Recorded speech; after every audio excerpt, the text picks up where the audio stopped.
सारिया संगतां दोए हथ जोड़ सावधान एकाग्र चित्त हो।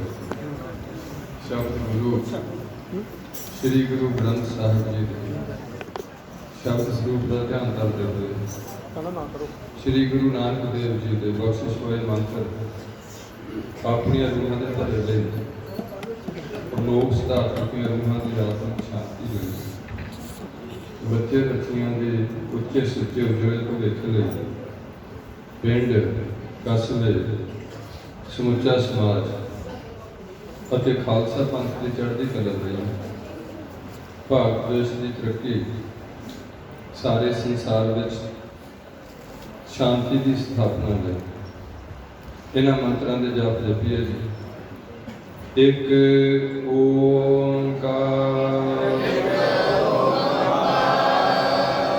ਸਤਨਾਮ ਕਰਤਾ ਪੁਰਖ ਨਿਰਭਉ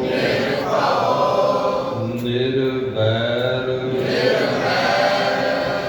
ਅਕਾਲ ਮੂਰਤ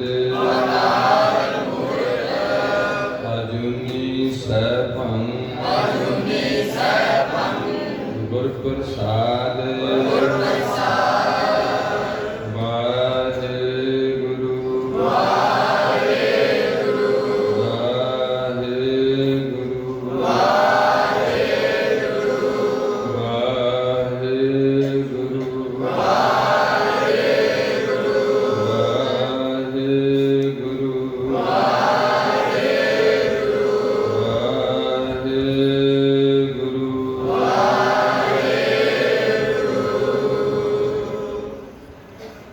ਧੰਨ ਧੰਨ ਸ਼ਤਰ ਚਬਰ ਤਖਤ ਦੇ ਮਾਲਕ ਬਾਣੀ ਕੇ ਬੋਹਿਤ ਸਾਰੀ ਮਨੁੱਖਤਾ ਦੇ ਸਾਂਝੇ ਗਿਆਨ ਦਾਤਾ ਪਤਿਤ ਪਾਵਨ ਭਗਤ ਬਖਸ਼ਲ ਅੰਤਰਜਾਮੀ ਗਰੀਬ ਨਵਾਜ ਸਤਿਗੁਰੂ ਸਾਹਿਬ ਸ੍ਰੀ ਗੁਰੂ ਗ੍ਰੰਥ ਸਾਹਿਬ ਜੀ ਦੇ परम पितर जोड़ी अंदर जुड़ बैठे गुरु जी की साजी नमाजी साध संग जी। गुरु जी के खास रूप खालसा साध संग जी सतसंगी जनों जिन्हों ते गुरु पातशाह ने कृपा करके जीवन का को समा अपनी हजूरी अंदर बैठ के कलयुग में कीर्तन प्रधाना गुरमुख जपिए लाए ध्यान के महावाकों की पूर्ति करते हैं हरि जस कीर्तन का लाभ उठा रहे। इस गुरुद्वारा मस्तगढ़ की साध संगत के सहयोग नाल एक रोजा कीर्तन दरबार सजाने का गुरु पातशाह ने सेवा लेनी की। उस भांत भांतियां सेवावां प्रबंधकी वीरां वालों निभाईयां जा रही। उत्थे निष्काम कीर्तनी जथे वालों कीर्तन की सेवा निभाई जा रही है। जिस कीर्तन आपां अजोके युग का फायदा लेंदे हैं प्रोजैक्टर है आप जी के रूप गुरु करके आप जी उन्होंने अर्थबोध समझने लई गुरु पातशाह ने सूझ दी है। क्योंकि जिथे बाणी पढ़नी जरूरी है उत्थे का समझना भी जरूरी है। जिथे पढ़ना तो समझना जरूरी है उत्थे चलना भी जरूरी है। पर चलने में बहुत समा लगता है पढ़ लैन तो समझने में ज़्यादा समा नहीं लगता। थोड़ी जी मेहनत करे तो पढ़ भी सकता है तो थोड़ी जी मेहनत करे तो समझ भी सकता है। इस करके चल रहे कीर्तन में थोड़े चल रही आप जी जोड़े झाड़न दास नूं इशारा है। दास आप जी के चरणों में बेनती करता गुरु पातशाह जी कि मेरे च कोई ऐसी विशेष योग्यता है नहीं जिस करके मैं आप जी की सच्ची सेवा निभा सकता। उस लिए आप जी का आशीर्वाद बहुत ही बड़ी चीज है। भाव आप जी दास के सिर से मेरे पर हाथ रखते हुए असीस बख्शदे करो। शीश गुरु जी ने झुकाइए रसना करिए पवित्र ਤੇ ਗੱਜ ਕੇ ਬੁਲਾਈਏ ਵਾਹਿਗੁਰੂ ਜੀ ਕਾ ਖਾਲਸਾ ਵਾਹਿਗੁਰੂ ਜੀ ਕੀ ਫਤਿਹ। ਗੁਰੂ ਪਿਆਰੇ ਸਾਧ ਸੰਗਤ ਜੀ, ਤਕਰੀਬਨ ਅੱਜ ਕੱਲ੍ਹ ਮੀਡੀਆ ਦਾ ਯੁੱਗ ਹੋ ਗਿਆ। ਤੁਸੀਂ ਘਰ ਬੈਠੇ ਵੀ ਬਹੁਤ ਕੁਝ ਦੂਰ ਨੇੜੇ ਤੋਂ ਸੁਣ ਸਕਦੇ ਹੋ, ਸਮਝ ਸਕਦੇ ਹੋ, ਕਥਾ ਸੁਣ ਸਕਦੇ ਹੋ। बड़े बड़े कथावाचकों जी, मशकीन जी और ऐसे जिन्हें बहुत सेवा निभानी की है पंथ विच, और महापुरख ने जिन्हें पंथ में समर्पित होकर आप अपने बुद्धि बख्शी अनुसार सेवावान निभाई, उन्होंने तुसीं अज मीडिया राही सारे जिथे भी मर्जी बैठो देख सुन सकते हो। दूसरी बेनती है कि वो मीडिया अज भी आपके रूबरू होकर अज के कीर्तन भी बाहर भेजने का जतन किया जा रहा है, जो देश विदेश के दूर सिख। पर यह जरूर है कि जोड़ा कोई बहुत घट बंदा जो जथेबंदी नाल जुड़िया उन्होंने ही गल सुनना चाहता, दूजे की गल घट सुनना चाहता। यह भी साडी समय की मंग है कि सानू सारे के विचार सुनने पौने। चंगे को विचार करूँगा, पर एक गल जरूर है, जे कोई कथावाचक या प्रचारक कौम को गलत दिशा निर्देश दिंदा होया खिच खिच के एक पासे लै जाए तो उन्होंने मोड़ के लियाना बहुत औखा होगा। इस करके बड़ा संजीदगी का शब्द है जोड़ा सबजैक्ट है कथा या प्रचार। कीर्तन एक शैली है, ये आप पढ़ी लिखी हुई अखर लिखे सही गावा पर न जाना बाणी, असीं सिर्फ गा रहे हैं। उन्होंने किसी ना भाव कुछ लैने हैं, किसी ना भाव कुछ लैने हैं, किसी ना भाव कुछ ना लैने हैं, किसी ना बैठे बैठे इधर उधर झाक झुक के घड़ी लगा जानी है। ये आप अपनी अवस्थावां मूंगे चूंगे रखे होंगे। एक ये है भी थानू पता भी संगत ज़्यादा हो जाएगी, थले भी वैसे नहीं जतन किया होया थोड़ा जहा बड़ा कंजक्शन जी घुटन जी था है थोड़ा जहा, मतलब जो आप किसी तरीके चंगी सैटलमेंट पहला कर सकते तो अच्छी है। हम कोई नहीं जिथे जिथे किसी को थां मिलता तो उत्थे उत्थे बैठने का जतन करे ताकि वध तो वध कोई गुरु पातशाह रहमत कर 1.5 सवा 2 घंटे हजे कोई 2 घंटे तक कीर्तन में बना आप जी ने सेवा लैनी तो थोड़ी देर दास साहब जी के चरणों में बेनतियां करनी, फिर बेशक हौली हौली कला कला बंदा उठ के मत्था टेकी जाओ, या जो भी थोड़ा समा लगे एक बंदा आओ मत्था टेक के मुड़ जाओ, दूजे टेक के मत्था टेक जाओ, वो अगली गल है। सिस्टम में ठीक लगता जे थां खुली होगी तो कोई प्रॉब्लम नहीं।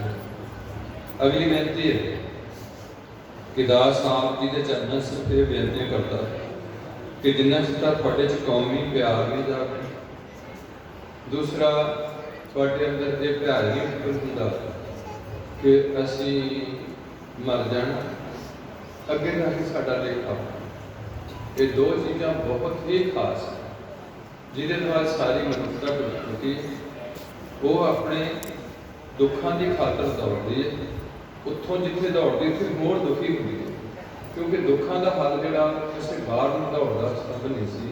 दुखों का हल से अपनी डाइट में ठीक करना, विचार उच्चे रखने, परमात्मा के सिद्ध रखना, छोटे मोटे दुख तकलीफ तो छेती घबराना नहीं, ये गुरु अगे अरदास करनी है, बाणी का जाप वाधा देना, मूल मंत्र के मंत्रों के जाप बढ़ाने, ये दुखों का हल। जिवें सामने लिखा होया दुख पर हर सुख घर लै जाए, दुख दूर हो जाएंगे सुखों के घर पर बढ़न। ਜਿਹੜੇ ਸੁੱਖਾਂ ਦੀ ਤਲਾਸ਼ ਲਈ ਮਨੁੱਖ ਕਾਫੀ ਲੰਮੇ ਸਮੇਂ ਤੋਂ ਜਦੋਂ ਤੋਂ ਧਰਤੀ ਆਇਆ ਉਦੋਂ ਤੋਂ ਇਹਨਾਂ ਸੁੱਖਾਂ ਦੀ ਤਲਾਸ਼ ਕੀਤੀ। ਇਹਦਾ ਸਰੂਪ ਜਿਹੜਾ ਉਹ ਸੁਖ ਸਰੂਪ ਹੈ, ਬਹੁਤ ਹੀ ਇਹਦਾ ਜਿਹੜਾ ਆਸ਼ਾ ਹੈ ਮੂਲ ਹੈ ਉਹ ਸੁਖ ਸਰੂਪ ਹੈ। ਇਸ ਕਰਕੇ ਉਹਦੀ ਤਲਾਸ਼ ਵਿੱਚ ਹੈ। ਹੁਣ ਤਲਾਸ਼ ਬਾਹਰੋਂ ਕਰਦਾ ਹੈ, ਪਦਾਰਥਵਾਦ ਤੋਂ ਕਰਦਾ ਹੈ ਜਾਂ ਅੰਦਰੋਂ ਕਰਨੀ ਹੈ, ਉਹ ਆਪੋ ਆਪਣਾ ਸਬਜੈਕਟ ਹੈ। ਸੋ ਗੁਰੂ ਪਾਤਸ਼ਾਹ ਰਹਿਮਤ ਕਰਨ ਜਿਨ੍ਹਾਂ ਚਿਰ ਇਸ ਕੌਮ ਵਿੱਚ ਜਿਹੜੇ ਦੂਸਰਾ ਦਾਸ ਦੀ ਸੋਚ ਹੁੰਦੀ ਹੈ ਤੇ ਜਿੰਨਾ ਚਿਰ ਕਿ ਗ੍ਰੰਥੀ ਸਿੰਘ ਦੀ ਚੰਗੀ ਇੰਟਰਵਿਊ ਲੈ ਕੇ ਉਹਦੀ ਚੰਗੀ ਸੈਲਰੀ ਲੈ ਰੱਖ ਕੇ ਉਹਨੂੰ ਚੰਗੀ ਗੁਰਦੁਆਰੇ 'ਚ ਕਮੋਡੇਸ਼ਨ ਦੇ ਕੇ ਉਹ ਇੱਕ ਚੰਗਾ ਮਤਲਬ ਰਿਸਪੈਕਟੇਬਲ ਉਹਦੀ ਪੋਸਟ ਨਾ ਪਿੰਡਾਂ ਵਿੱਚ ਕੀਤੀ ਜਾਏ ਜਾਂ ਸ਼ਹਿਰਾਂ ਵਿੱਚ, ਉਹ ਫਿਰ ਆਪਣੀ ਤਨਦੇਹੀ ਨਾਲ ਆਪਣੀ ਸੇਵਾ ਨਿਭਾਏ ਔਰ ਰਹਿਤਾਂ 'ਚ ਪੱਕਾ ਹੋਏ ਜਾਂ ਕੋਈ ਸਰਟੀਫਿਕੇਟ ਹੋਏ ਸੰਥਿਆ ਹੋਏ ਤੇ ਜੇ ਉਹਨੇ BA MA ਵੀ ਕੀਤੀ ਹੋਵੇ ਤਾਂ ਘੱਟੋ ਘੱਟ ਉਹਨੂੰ ਚੰਗੀ ਤਨਖਾਹ ਦੇ ਕੇ ਜੇ ਉਹਨਾਂ ਬਾਹਰ ਜਾ ਕੇ ਕਿਤੇ ਕਿਸੇ ਹੋਰ ਵਿਦੇਸ਼ ਵਿੱਚ ਪ੍ਰਚਾਰ ਕਰਨਾ ਉਹ ਇੰਗਲਿਸ਼ ਵਿੱਚ ਵੀ ਕਰੇ, ਹੋਰ ਵੀ ਕੋਈ ਲੈਂਗੁਏਜ ਸਿੱਖੇ ਤਾਂ ਕਿ ਉਹ ਕੌਮ ਨੂੰ ਅੱਗੇ ਵਧਣ ਵਾਸਤੇ ਉਹ ਜ਼ਿੰਮੇਵਾਰੀ ਪੂਰੀ ਕਰੇ। ਹੁਣ ਜਦੋਂ ਗ੍ਰੰਥੀ ਨੂੰ ਦੇਣਾ ਕੁਛ ਨਹੀਂ ਕਹਾ, ਉਹਦੀ ਪੋਸਟ ਬੜੀ ਡੀਗ੍ਰੇਡ ਕਰ ਦਿੱਤੀ ਹੋਈ ਹੈ ਤੇ ਆਉਣ ਵਾਲੇ ਸਮੇਂ 'ਚ ਜੋਕੇ ਸਮੇਂ 'ਚ ਅੱਗੇ ਵੀ ਕਿੱਦਾਂ ਦਾ ਸਮਾਂ ਆਊਗਾ ਜਦੋਂ ਇੱਕ ਇੱਕ ਨਿਆਣਾ ਜੰਮਣੇ ਤੇ ਗ੍ਰੰਥੀ ਸਿੱਖਾਂ ਦਾ ਕੌਣ ਬਣੂਗਾ, ਕੌਣ ਭਈਆ ਬਣੂਗਾ ਜਾਂ ਕੋਈ ਕੌਣ ਬਣੂਗਾ। ਇਹ ਬੜੀ ਗੁਰਦੁਆਰੇ ਬਹੁਤ ਬਣਦੇ ਨੇ, ਜਿੱਥੇ ਮਰਜ਼ੀ ਜੀ ਕੀਤਾ ਉੱਥੇ ਗੁਰਦੁਆਰਾ ਖੜਾ ਕੀਤਾ ਜਾ ਰਿਹਾ। ਬਹੁਤ ਗੱਲਾਂ ਨੇ ਕੌਮ ਦੇ ਆਗੂਆਂ ਨੂੰ ਸੋਚਣੀ ਚਾਹੀਦੀਆਂ ਸੀ, ਕੌਮ ਦੇ ਚਿੰਤਕਾਂ ਨੂੰ ਸੋਚਣੀਆਂ ਚਾਹੀਦੀਆਂ ਸੀ, ਉਹ ਸੋਚੀਆਂ ਨਹੀਂ ਤੇ ਕੌਮ ਜਿਹੜੀ ਆ ਨਗੁਰੀ ਹੋ ਗਈ।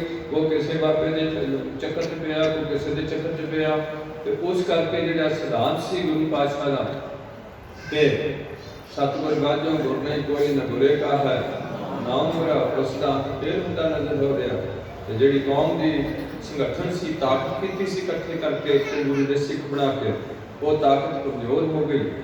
ਤਾਕਤ ਕਮਜ਼ੋਰ ਹੋਣ ਦੇ ਨਾਲ ਮੀਡੀਆ ਦਾ ਪ੍ਰਭਾਵ ਪੈ ਗਿਆ। ਦੂਸਰਾ ਸਭ ਤੋਂ ਜ਼ਿਆਦਾ ਪੰਜਾਬ ਵਿੱਚ ਨਸ਼ਿਆਂ ਦੀ ਵਰਤੋਂ ਸ਼ੁਰੂ ਹੋ ਗਈ। ਕੰਮਕਾਰ ਤੋਂ ਲੋਕ ਵਿਹਲੇ ਹੋ ਗਏ, ਕੰਮ ਕੋਈ ਹੈ ਨਹੀਂ ਹੈ ਤੇ ਨਸ਼ੇ ਖਾ ਕੇ ਆਪਣੀ ਜ਼ਿੰਦਗੀ ਦੇ ਕੋਈ ਦੁੱਧ ਝੋਲ ਰਹੇ ਨੇ।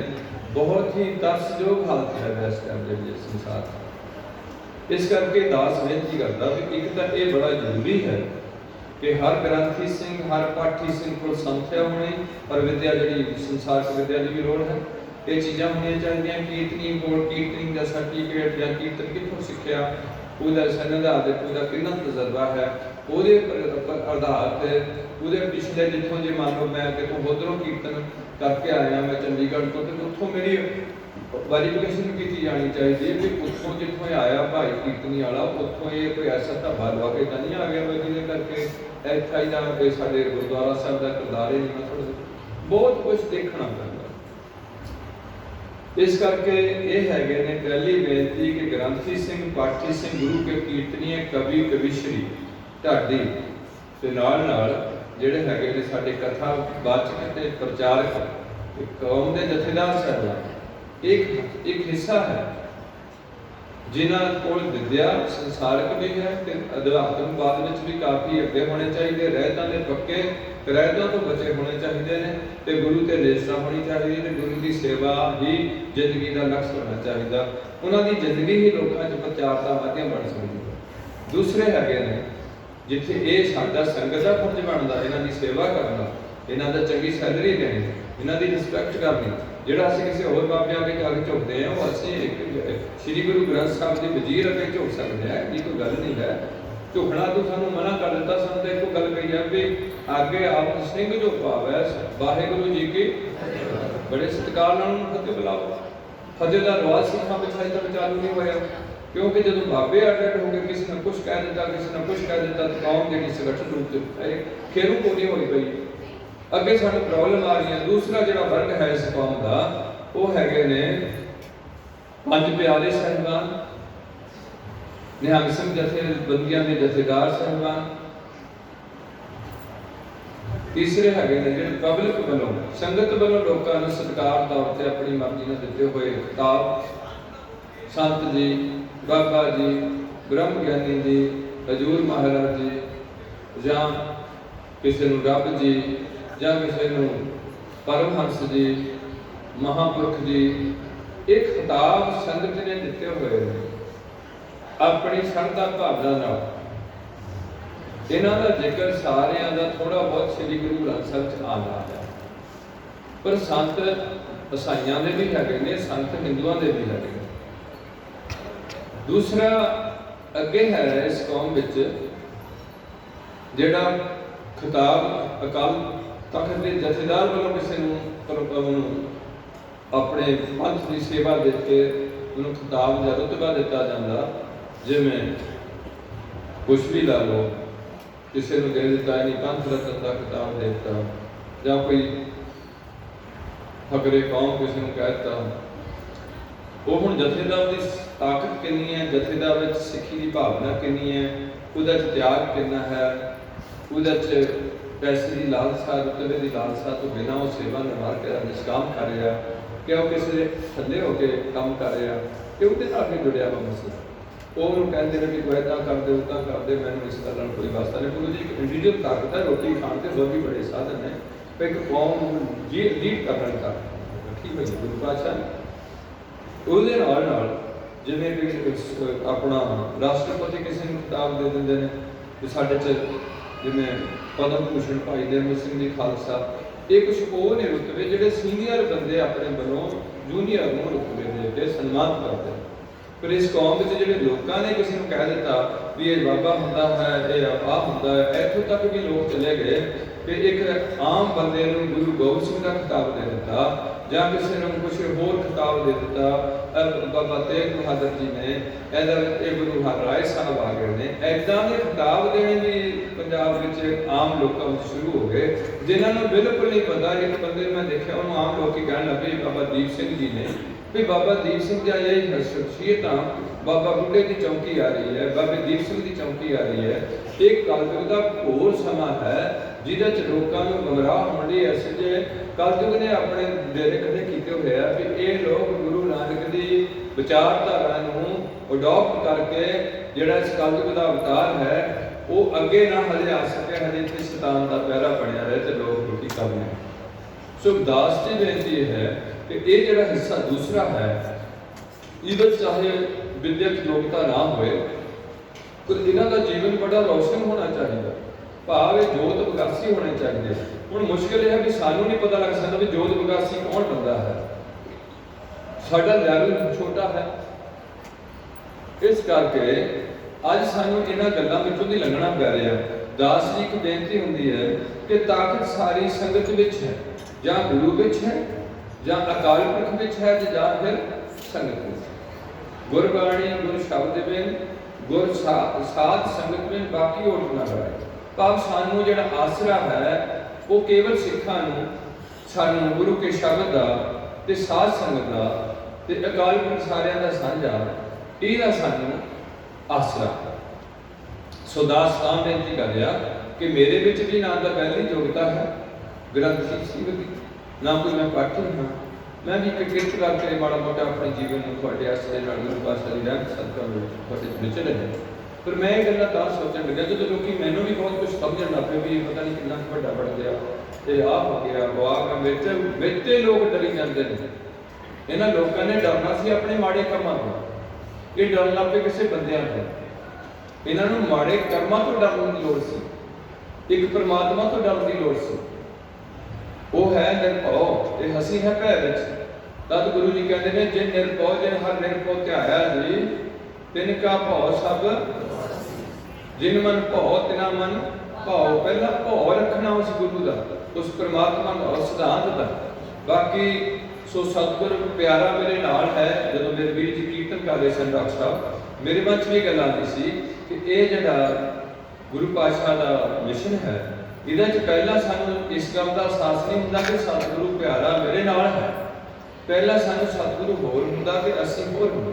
ਹੌਲੀ ਹੌਲੀ ਅਸੀਂ ਜਦੋਂ ਤੱਕ ਘਸਦੇ ਜਾਂਦੇ ਹਾਂ ਫਿਰ ਅਸੀਂ ਉਹਨਾਂ ਤੁਕਾਂ ਵੱਲ ਧਿਆਨ ਦਿੰਦੇ ਹਾਂ। ਮਨ ਜੈ ਜੈ ਤੂੰ ਧਾਮਦਾ ਤੈ ਤੈ ਹਰ ਤੇਰਾ ਨਾਲ।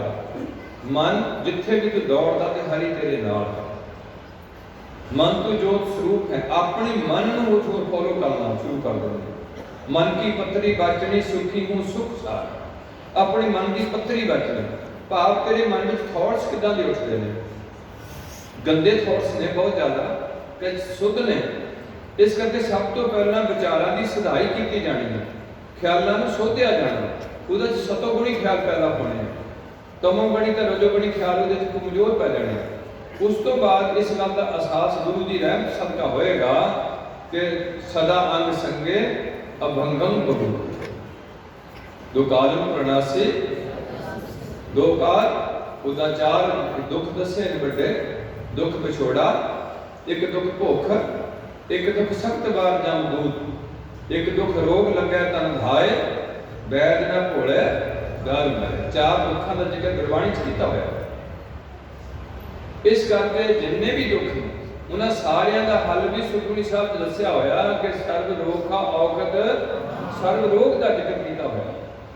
ਇਹ ਠੀਕ ਹੈ ਕਿ ਜੇ ਵਾਤਾਵਰਣ ਗੰਦਾ ਹੈ, ਪ੍ਰਦੂਸ਼ਣ ਬਹੁਤ ਹੈ, ਜਿਹੜੀ ਪੈਸਟੀਸਾਈਡ ਵੱਧ ਤੋਂ ਜ਼ਿਆਦਾ ਵਰਤੀ ਜਾ ਰਹੀ ਹੈ, ਜਾਂ ਜਿਹੜੀ ਸਾਡੀ ਖਾਦੋ ਖਾਕ ਪਾਣੀ ਖਰਾਬ ਹੋ ਗਿਆ, ਜਾਂ ਸਾਡਾ ਥਾਟਸ ਬਹੁਤ ਗੰਦੇ ਹੋ ਕੇ ਸਾਡੀ ਜਿਹੜੀ ਜਲਨ ਸ਼ਕਤੀ ਹੈ ਇਮਿਊਨਿਟੀ ਵੀਕ ਹੋ ਗਈ ਹੈ। ਇਹ ਚੀਜ਼ਾਂ ਬਿਮਾਰੀ ਨੂੰ ਅਡਾਪਟ ਕਰ ਲੈਣਗੀਆਂ। ਪਰ ਜੇ ਸਾਡੀ ਇਮਿਊਨਿਟੀ ਠੀਕ ਹੈ, ਡਾਈਟ ਠੀਕ ਹੈ, ਤੇ ਥੋੜਾ ਬਹੁਤਾ ਸਾਨੂੰ ਵਾਤਾਵਰਨ ਸਾਫ ਸੁਥਰਾ ਹੋਏ, ਪਾਣੀ ਠੀਕ ਹੋਏ, ਬਿਨਾਂ ਪੈਸਟੀਸਾਈਡ ਤੋਂ ਖੁਰਾਕ ਹੋਏ, ਦੁੱਧ ਪਾਣੀ ਠੀਕ ਹੋਣ ਸਾਡੇ ਕੋਲ ਸਾਫ ਸੁਥਰੇ, ਤੇ ਥੋੜਾ ਕੀਤਾ ਬੰਦੇ ਦਾ ਸਰੀਰ ਇਦਾਂ ਦਾ ਘੜਿਆ ਵਾ ਜਿਹਨੂੰ ਗੁਰੂ ਪਾਤਸ਼ਾਹ ਕਹਿੰਦੇ ਨੇ ਜਾਪ ਸੋ ਜਪਾ ਜਾਪੈ ਸਦਾ ਰਹੇ ਕੰਚਨ ਸੀ ਕਾਇਆ ਕਾਲ ਨ ਕਬਹੁ ਵਿਅਰਥ। ਇਸ ਕਰਕੇ ਪਿਆਰਿਓ, ਜਿੰਨਾ ਚਿਰ ਤੱਕ ਤੁਸੀਂ ਧਰਮ ਨੂੰ ਅਸਲੀ ਰੂਪ ਵਿੱਚ ਨੂੰ ਨਹੀਂ ਫੋਲੋ ਕਰ ਰਹੇ, ਇਹਦੇ ਕੁਝ ਸਿਧਾਂਤਾਂ ਨੂੰ ਨਹੀਂ ਸਮਝ ਰਹੇ, ਤੁਸੀਂ ਐਵੇਂ ਆਪਣੇ ਆਪ ਨੂੰ ਸਿੱਖ ਲਿਖੀ ਜਾਓ ਜਾਂ ਸਿੱਖ ਮੰਨੀ ਜਾਓ, ਤੇ ਫਿਰ ਗੁਰੂ ਪਾਤਸ਼ਾਹ ਦੇ ਬਚਨ ਜਿਹੜੇ ਨੇ ਉਹ ਤੁਹਾਨੂੰ ਯਾਦ ਹੋਣੇ ਚਾਹੀਦੇ ਨੇ ਕਿ ਰਹਿਤ ਬਿਨਾ ਨ ਸਿੱਖ ਕਹਾਵੈ, ਰਹਿਤ ਬਿਨਾ ਦਰ ਚੋਟਾ ਕਰ। ਉਹ ਰਹਿਤ ਕੀ ਹੈ? ਉਹ ਆਪੋ ਆਪਣੀ ਮਿਸ਼ਨਾਂ ਵਿੱਚ ਰਹਿਤ, ਪਹਿਲਾਂ ਆਪਾਂ ਇਹਨੂੰ 4 ਹਿੱਸਿਆਂ 'ਚ ਵੰਡੀਏ। ਇੱਕ ਹਿੱਸਾ ਹੁੰਦਾ ਸਾਡਾ, ਉਹਨੂੰ ਆਪਾਂ ਕਹਿੰਦੇ ਹਾਂ ਸ਼ਰੀਅਤ, ਸ਼ਰਅ ਵਿੱਚ, ਜਿਵੇਂ ਸਾਡਾ ਪ੍ਰਾਇਮਰੀ ਸੈਕਸ਼ਨ ਹੈ, ਉਸ ਤੋਂ ਬਾਅਦ ਆਪਾਂ +2 ਦਾ ਸੈਕਸ਼ਨ ਹੈ ਦੂਜਾ ਹਿੱਸਾ, ਅੱਗੇ ਜਾ ਕੇ ਸਾਡੇ ਕੋਲ ਆ ਜਾਂਦਾ ਕਾਲਜ ਆ ਜਾਂਦਾ, ਉਸ ਤੋਂ ਬਾਅਦ ਯੂਨੀਵਰਸਿਟੀ 'ਚ ਆਪਾਂ PhD ਕਰਦੇ। ਇਹ 4 ਹਿੱਸੇ ਜਿਵੇਂ ਕੀਤੇ ਨੇ, ਜਿਵੇਂ ਜੀਵਨ ਦੇ 4 ਹਿੱਸੇ ਰੱਖੇ ਨੇ, ਰਾਤ ਦੇ 4 ਪਹਿਰ ਰੱਖੇ ਨੇ, ਦਿਨ ਦੇ 4 ਪਹਿਰ ਰੱਖੇ ਨੇ, ਜਿੱਦਾਂ ਲਾਵਾਂ 4 ਦਿੱਤੀਆਂ ਨੇ। ਇਹ ਇੱਕ ਖਾਸ ਸਬਜੈਕਟ ਹੈ, ਬਚਪਨ ਹੈ। ਹੁਣ ਬੱਚੇ ਨੂੰ ਨਹੀਂ ਪਤਾ ਵੀ ਜਵਾਨ ਦੇ ਅੰਦਰ ਕਿੱਦਾਂ ਦੇ ਖਿਆਲ ਉੱਠਦੇ ਨੇ, ਬੱਚੇ ਨੂੰ ਬਚਪਨ ਦੀਆਂ ਗੱਲਾਂ ਦਾ ਪਤਾ। ਉਹ ਜਵਾਨ ਨੂੰ ਦੇਖਦਾ ਵੀ ਬੰਦਾ ਬਹੁਤ ਵੱਡਾ ਹੈ, ਬੀਬੀ ਬਹੁਤ ਵੱਡੀ ਹੈ, ਇਹ ਦੇਖਦਾ, ਉਹਨੂੰ ਇਹ ਨਹੀਂ ਪਤਾ ਵੀ ਕਿ ਵਿਚਾਰ ਕਿੱਦਾਂ ਹੈ। ਉਹ ਸਾਨੂੰ ਛੋਟਾ ਬੱਚਾ, ਉਹ ਸਾਨੂੰ ਦੇਖ ਕੇ ਕਹੂਗਾ ਵੀ ਇਹਨਾਂ ਦੀ ਦਾੜੀ ਹੈ, ਇਹ ਕੌਣ ਹੁੰਦੇ ਨੇ, ਮੁੱਛਾਂ ਨੇ, ਇੱਕ ਪੱਗ ਹੈ, ਬਾਹਰੋਂ ਹੀ ਦੇਖੇਗਾ। ਪਰ ਜਿਹੜਾ ਬੁੱਢੇ ਦੀ ਹਾਲਤ ਹੈ ਅੰਦਰ ਦੀ, ਉਹ ਜਵਾਨ ਨੂੰ ਨਹੀਂ ਪਤਾ ਵੀ ਬੁੱਢੇ ਦੇ ਅੰਦਰ ਕਿੱਦਾਂ ਦੀ ਗੁਜ਼ਰਦੀ ਹੈ।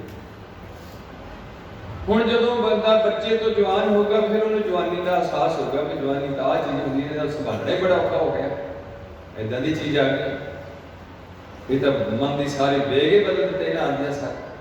ਹੁਣ ਜਦੋਂ ਜਵਾਨੀ ਤੋਂ ਵਡੇਪੇ 'ਚ ਜਾਏਗਾ, ਫਿਰ ਵਡੇਪੇ ਦਾ ਅਹਿਸਾਸ ਹੋਗਾ ਵੀ ਵਡੇਪਾ ਤਾਂ ਆਹ ਹੁੰਦਾ, ਲੱਤਾਂ ਕੰਮ ਨਹੀਂ ਕਰਦੀਆਂ, ਅੱਖਾਂ ਦੇਖਦੀਆਂ ਨਹੀਂ, ਕੰਨ ਸੁਣਦਾ ਨਹੀਂ, ਨੈਣੋ ਨੀਰ ਬਹਿ ਤਨ ਕੀਨਾ, ਭਏ ਕੇਸ ਤੁਧ ਬਾਨੀ, ਰੁੰਦਾ ਕੰਠ ਸ਼ਬਦ ਨਹੀਂ ਉਚਰਿਆ, ਆਪ ਕਿਆ ਕਰੇ ਪ੍ਰਾਨੀ। ਰਾਮ ਰਾਏ ਹੋ ਬੈਦ ਬਨਵਾਰੀ, ਆਪਣੇ ਸੰਤਾਂ ਲਿਖੋ ਵਾਰੀ। ਇਹ ਸਾਰਾ ਪੌੜਾ ਦੇਹ ਅਧਿਆਸ ਨਾਲ ਜੋੜ ਦਿੱਤਾ।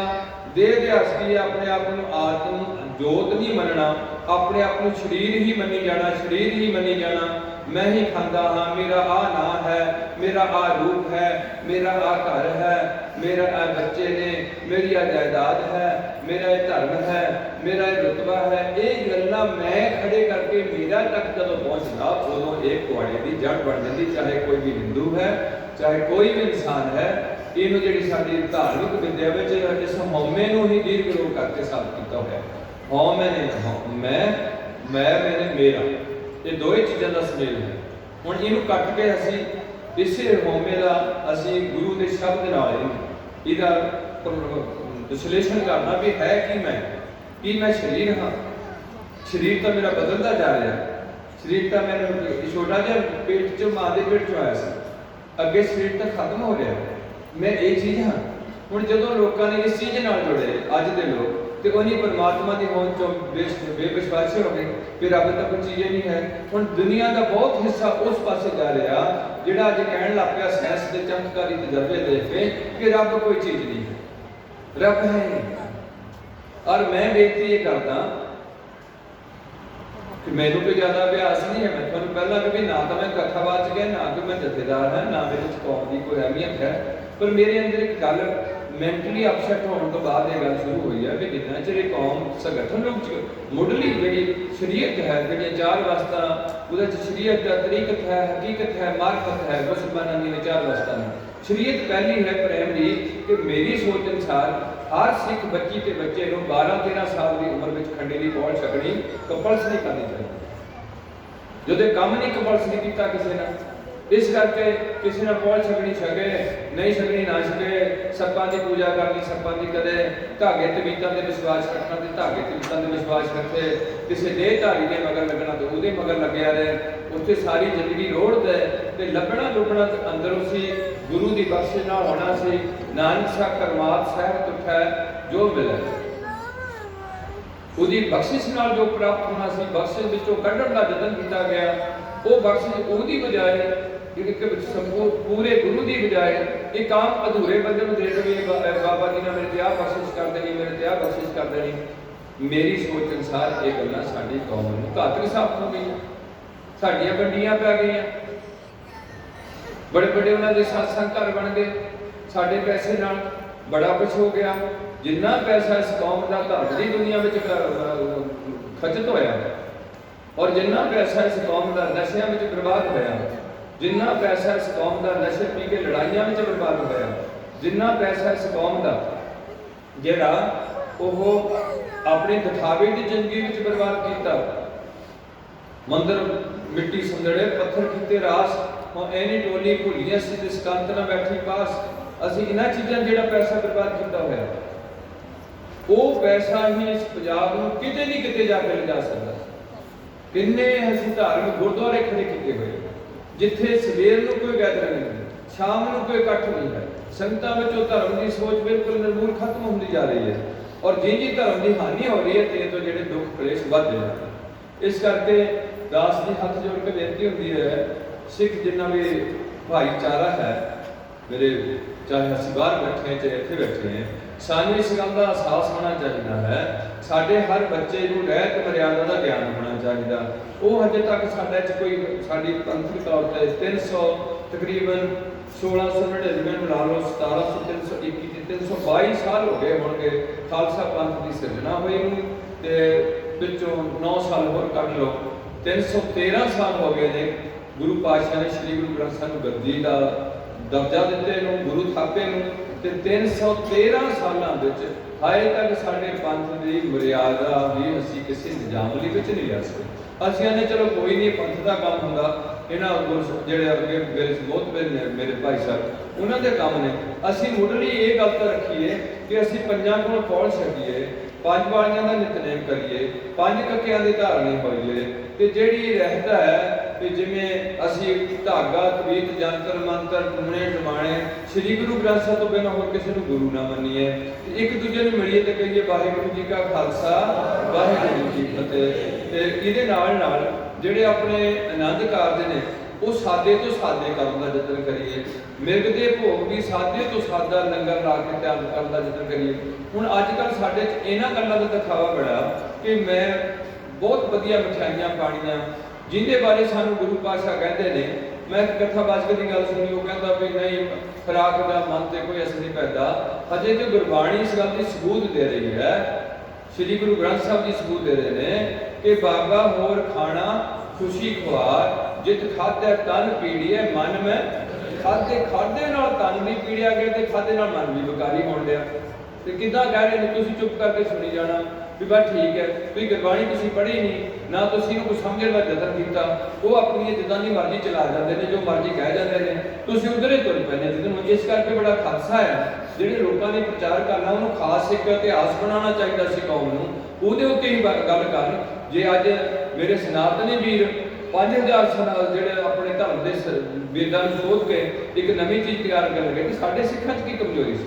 ਅਸੀਂ ਜਦੋਂ ਨਹੀਂ ਇਹਨਾਂ ਗੱਲਾਂ ਨੂੰ ਚੁੱਕਿਆ, ਦੂਜੇ ਪਾਸੇ ਦੇਹਧਾਰੀ ਗੁਰੂ ਸਾਨੂੰ ਮਿਲ ਗਏ, ਉਹਨੇ ਸਾਨੂੰ ਹੌਸਲਾ ਅਫਜ਼ਾਈ ਕਰ ਦਿੱਤੀ ਵੀ ਤੈਨੂੰ ਗਾਂ ਜਦੋਂ ਮਰੇਗਾ ਤੈਨੂੰ ਮੇਰੀ ਗੱਡੀ ਆਏਗੀ, ਬਹੁਤ ਵਧੀਆ ਗੱਡੀ ਆਏਗੀ, ਤੇ ਤੈਨੂੰ ਇੱਥੋਂ ਪਾ ਕੇ ਮੈਂ ਉੱਥੇ ਛੱਡ ਕੇ ਆਊਂਗਾ, ਉੱਥੇ ਅੱਗੇ ਜਾ ਕੇ ਤੇਰੇ ਘਰਦਿਆਂ ਦਾ ਸਾਰੀ ਜ਼ਿੰਮੇਵਾਰੀ ਮੈਂ ਚੁੱਕੂਗਾ, ਤੇਰੇ ਘਰ ਦੇ ਸਾਰੇ ਕੰਮ ਮੈਂ ਕਰੂੰਗਾ। ਕੱਖ ਨਹੀਂ ਕੀਤਾ, ਨਾ ਲੈਣਾ ਨਾ ਦੇਣਾ। ਦੁਖੀ ਹੋਏ ਲੋਕ ਧੱਕੇ ਖਾਂਦੇ ਫਿਰਦੇ ਨੇ, ਉਹ ਆਪਣੀਆਂ ਬਿਲਡਿੰਗਾਂ ਤੇ ਜਾਇਦਾਦ ਬਣਾ ਕੇ ਐਸ਼ੋ-ਇਸ਼ਕ ਦਾ ਸਾਧਨ ਜੋੜ ਬੈਠੇ ਨੇ।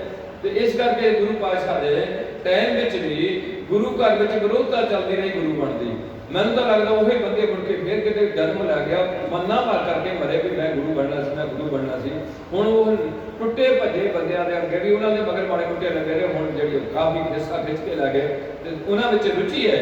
ਇਸ ਕਰਕੇ ਜੋ ਆਖਰੀ ਮਤਾ ਹੁੰਦਾ ਉਹ ਗੱਤੇ ਵਿੱਚ ਜਾਂਦਾ ਹੈ। ਜਿਵੇਂ ਸਾਨੂੰ ਗੁਰੂ ਪਾਤਸ਼ਾਹ ਕਹਿਣਗੇ ਅੰਤ ਕਾਲ ਜੋ ਨਾਰਾਇਣ ਸਿਮਰੈ, ਐਸੀ ਚਿੰਤਾ ਮੈਂ ਜੇ ਮਰੈ, ਬਦਤ ਲੋਚਨ ਤੇ ਨਾ ਮੁਕਤਾ ਪੀਤਾੰਬਰ ਭਾਕੇ ਰਿਜ਼ਲਸ। ਜੇ ਪਹਿਲੀ ਗੱਲਾਂ ਲੈਣੀਆਂ ਤਾਂ ਬਹੁਤ ਦੂਰ ਹੈ, ਮੈਂ ਦੂਰ ਨਹੀਂ ਜਾਣਾ, ਕੀਰਤਨੀਆਂ ਦਾ ਕੀਰਤਨ ਦਾ ਲਾਹਾ ਲੈਣਾ। ਅਗਲੀ ਮੇਰੀ ਬੇਨਤੀ ਹੁੰਦੀ ਹੈ, ਇੱਕ ਬੇਨਤੀ ਹੋਰ ਧਿਆਨ ਨਾਲ ਸੁਣੋ। ਅਸੀਂ ਪੰਜਾਬ ਵਿੱਚ ਘੱਟੋ ਘੱਟ 4 ਵਰਗ ਬੈਠੇ ਹਾਂ, ਜਾਂ ਇੱਥੇ ਸਨਾਤਨੀ ਮੇਰੇ ਹਿੰਦੂ ਵੀਰ ਬੈਠੇ ਨੇ, ਜਾਂ ਇਸ ਪੰਜਾਬ ਵਿੱਚ ਕੁਛ ਆਬਾਦੀ ਮੁਸਲਮਾਨਾਂ ਭਰਾਵਾਂ ਦੀ, ਜਾਂ ਇੱਥੇ ਈਸਾਈ ਨੇ ਜਾਂ ਤੁਸੀਂ ਸਿੱਖ ਇੱਥੇ ਮੇਨ ਜਿਹੜੇ ਨੇ ਸਾਡੇ ਜਾਂ ਤਾਂ ਗੁਰਦੁਆਰੇ ਨਜ਼ਰ ਆ ਰਹੇ ਨੇ ਬਹੁਤ ਜ਼ਿਆਦਾ, ਜਾਂ ਕਿਤੇ ਕਿਤੇ ਕੋਈ ਮੰਦਿਰ ਨਜ਼ਰ ਆ ਰਿਹਾ, ਜਾਂ ਕਿਤੇ ਕਿਤੇ ਕੋਈ ਗਿਰਜਾ ਦਿਖ ਰਿਹਾ, ਜਾਂ ਕਿਤੇ ਕਿਤੇ ਕੋਈ ਨਾ ਕੋਈ ਮਸਜਿਦ ਦਿਖ। ਇਹ ਧਰਮ ਦੇ ਆਪੋ ਆਪਣੇ ਹੁੰਦੇ ਨੇ ਧਰਮ ਸਥਾਨ। ਇਹ ਚਾਰੇ ਚੀਜ਼ਾਂ ਨੇ। ਹੁਣ ਇਹਨਾਂ ਚੌਹਾਂ ਸਮਾਜਾਂ ਵਿੱਚ ਬੜੇ ਸਟ੍ਰਿਕਟ ਨੇ ਈਸਾਈ ਕ੍ਰਿਸਚਨ। ਉਹ ਆਪਣੇ ਇੱਛਾ ਤੋਂ ਬਿਨਾਂ ਤੇ ਪ੍ਰਮਾਤਮਾ ਤੋਂ ਬਿਨਾਂ ਉਹ ਕਿਸੇ ਗੁਰਦੁਆਰਾ ਜਾਣਾ ਪਸੰਦ ਨਹੀਂ ਕਰਦੇ, ਕਿਸੇ ਮਸਜਿਦ 'ਚ ਨਹੀਂ ਜਾਂਦੇ, ਕਿਸੇ ਮੰਦਿਰ 'ਚ ਨਹੀਂ ਜਾਂਦੇ। ਉਹ ਉਹਨਾਂ ਨੂੰ ਖੁੱਲੀਆਂ ਜਿੱਦਾਂ ਦੀਆਂ ਦਿੱਤੀਆਂ ਛੁੱਟੀਆਂ ਦਿੰਦੇ ਰਹਿਣ, ਸਾਨੂੰ ਉਹਨਾਂ ਨਾਲ ਕੋਈ ਵਾਸਤਾ ਨਹੀਂ, ਉਹ ਆਪਣੇ ਧਰਮ 'ਚ ਪੱਕੇ ਰਹਿਣ। ਉਹ ਇਸ ਗੱਲ ਨੂੰ ਮੰਨ ਕੇ ਬੈਠੇ ਵੀ ਈਸਾ ਨੇ ਸਾਡਾ ਆਧਾਰ ਕਰਨਾ, ਹੋਲੀ ਬੁੱਕ ਬਾਈਬਲ ਪੜਾਂਗੇ, ਉਹਦੇ 'ਚ ਈਸਾ ਦਾ ਸੰਦੇਸ਼ ਦੇਖਾਂਗੇ, ਅੱਗੇ ਪ੍ਰਮਾਤਮਾ ਸਾਡੀ ਈਸਾ ਦੇ ਜੀ ਸਾਡੀ ਰਸਾਈ ਕਰ ਲਊਗਾ। ਤੇ ਮੁਸਲਮਾਨ ਖੜੇ ਹੋਏ ਨੇ ਵੀ ਸਾਡੀ ਰਸਾਈ ਜਿਹੜੀ ਹੈ ਮੁਹੰਮਦ ਸਾਹਿਬ ਨੇ ਕਰਾਣੀ ਹੈ, ਤੇ ਅੱਲਾ ਦੀ ਦਰਗਾਹ ਵਿੱਚ ਅਸੀਂ ਨਮਾਜ਼ਾਂ ਰੱਖਾਂਗੇ, ਰੋਜ਼ੇ ਰੱਖਾਂਗੇ, ਮੁਹੰਮਦ ਤੇ ਸਿਦਕ ਰੱਖਾਂਗੇ। ਉਹ ਵੀ ਜੇ ਉਹਨਾਂ ਦੇ ਫਿਰਕੇ ਬਣੇ ਆ, ਪਰ ਉਹ ਸੁਨਨਤ ਤੇ ਨਮਾਜ਼ਾਂ ਤੇ ਬੇਸ਼ੱਕ ਕੋਈ ਅੱਗੇ ਵੱਧ ਕੇ ਬੁੱਲੇ ਵਰਗਾ ਕਹਦੇ ਭੱਠ ਨਮਾਜ਼ਾਂ, ਚਿੱਕੜ ਰੋਜ਼ੇ, ਕਲਮੇ ਦੇ ਸਿਰ ਸ਼ਾਹੀ, ਉਹਨੂੰ ਕਹਿਣਾ ਨਹੀਂ ਚਾਹੀਦਾ। ਇੱਕ ਦਿਨ ਸੀ ਜਦੋਂ ਸ਼ਾਇਦ ਬੁੱਲੇ ਨਾਲ ਵੀ ਉਹ ਨਮਾਜ਼ਾਂ ਪੜ੍ਹੀਆਂ ਹੋਣ, ਉਹਨੇ ਸਾਰਾ ਕੁਝ ਕੀਤਾ ਹੋਇਆ। ਜਦੋਂ ਅਸੀਂ ਐਸੀਆਂ ਗੱਲਾਂ ਬਰਮ ਗਿਆਨੇ ਕਰਨ ਲੱਗ ਪੈਂਦੇ ਤੇ ਜਿਹੜੇ ਆਮ ਹੇਠਲੇ ਲੋਕ ਨੇ ਉਹ ਉਹਨਾਂ ਨੂੰ ਗੱਲਾਂ ਨੂੰ ਸੁਣ ਕੇ ਨਾਸਤਿਕਵਾਦ ਵੱਲ ਵੱਧ ਜਾਂਦੇ ਨੇ ਵੀ ਹਾਂ ਰੱਬ ਤਾਂ ਮੈਂ ਆ, ਰੱਬ ਤਾਂ ਮੈਂ ਆ, ਮੈਨੂੰ ਇੱਦਾਂ ਸਾਰੇ ਦੱਸਦੇ ਨੇ, ਤੇ ਮੈਨੂੰ ਕੀ ਲੋੜ ਹੈ ਵੀ ਕਿਰਪਾਨ ਪਾਉਣ ਦੀ, ਮੈਨੂੰ ਕੀ ਲੋੜ ਹੈ ਕੇਸ ਰੱਖਣ ਦੀ, ਮੈਨੂੰ ਕੀ ਲੋੜ ਹੈ ਗੁਰਦੁਆਰੇ ਜਾਣ ਦੀ, ਰੱਬ ਤਾਂ ਮੇਰੇ ਵਿੱਚ ਹੈ। ਤੇ ਜਦੋਂ ਝੂਠ ਬੋਲਣਾ ਜਾਂ ਉਹਨੂੰ 104 ਬੁਖਾਰ ਹੋਇਆ ਹੋਵੇ, ਫਿਰ ਉਹ ਡਾਕਟਰ ਕੋਲ ਟੀਕੇ ਵੀ ਲਵਾਉਣ ਤੁਰਿਆ ਹੁੰਦਾ, ਫਿਰ ਉਹ ਧੜਕਦਾ ਵੀ ਹੈ ਵੀ ਉਹ ਮੈਂ ਤਾਂ ਐਵੇਂ ਕਹਿਣ ਡਿਆ ਆਪਣੇ ਰੱਬ ਮੈਂ ਤਾਂ ਕਿੱਥੇ ਮੈਂ ਦੋਹੇ ਬੰਦਾ ਹਾਂ, ਗੰਦਾ ਬੰਦਾ। ਇਸ ਕਰਕੇ ਮੇਰੀ ਹੱਥ ਜੋੜ ਕੇ ਆਪ ਜੀ ਸਮੂਹ ਸੰਗਤ ਦੇ ਚਰਨਾਂ 'ਚ ਬੇਨਤੀ ਹੈ ਕਿ ਜਿੰਨਾ ਚਿਰ ਤੱਕ ਤੁਸੀਂ ਇਸ ਗੱਲ ਨੂੰ ਅਹਿਸਾਸ ਨਹੀਂ ਕਰਦੇ ਕਿ ਮੈਂ ਇੱਥੇ ਬਹੁਤੀ ਦੇਰ ਨਹੀਂ ਰਹਿਣਾ, ਹਮ ਆਦਮੀ ਹਾਂ ਇੱਕਦਮੀ ਮੋਹਲਤ ਮੋਹਤ ਨਾ ਜਾਣ। ਫਿਰ ਸਾਨੂੰ ਕੱਲੀ ਕੱਲੀ ਗੱਲ ਦੱਸੀ, ਪੰਜਾਬੀ 'ਚ ਗ੍ਰੰਥ ਲਿਖਿਆ, ਸਾਨੂੰ ਸਮਝਾਇਆ ਪ੍ਰਾਣੀ ਤੋਂ ਆਇਆ ਲਾਹਾ ਲੈਣ।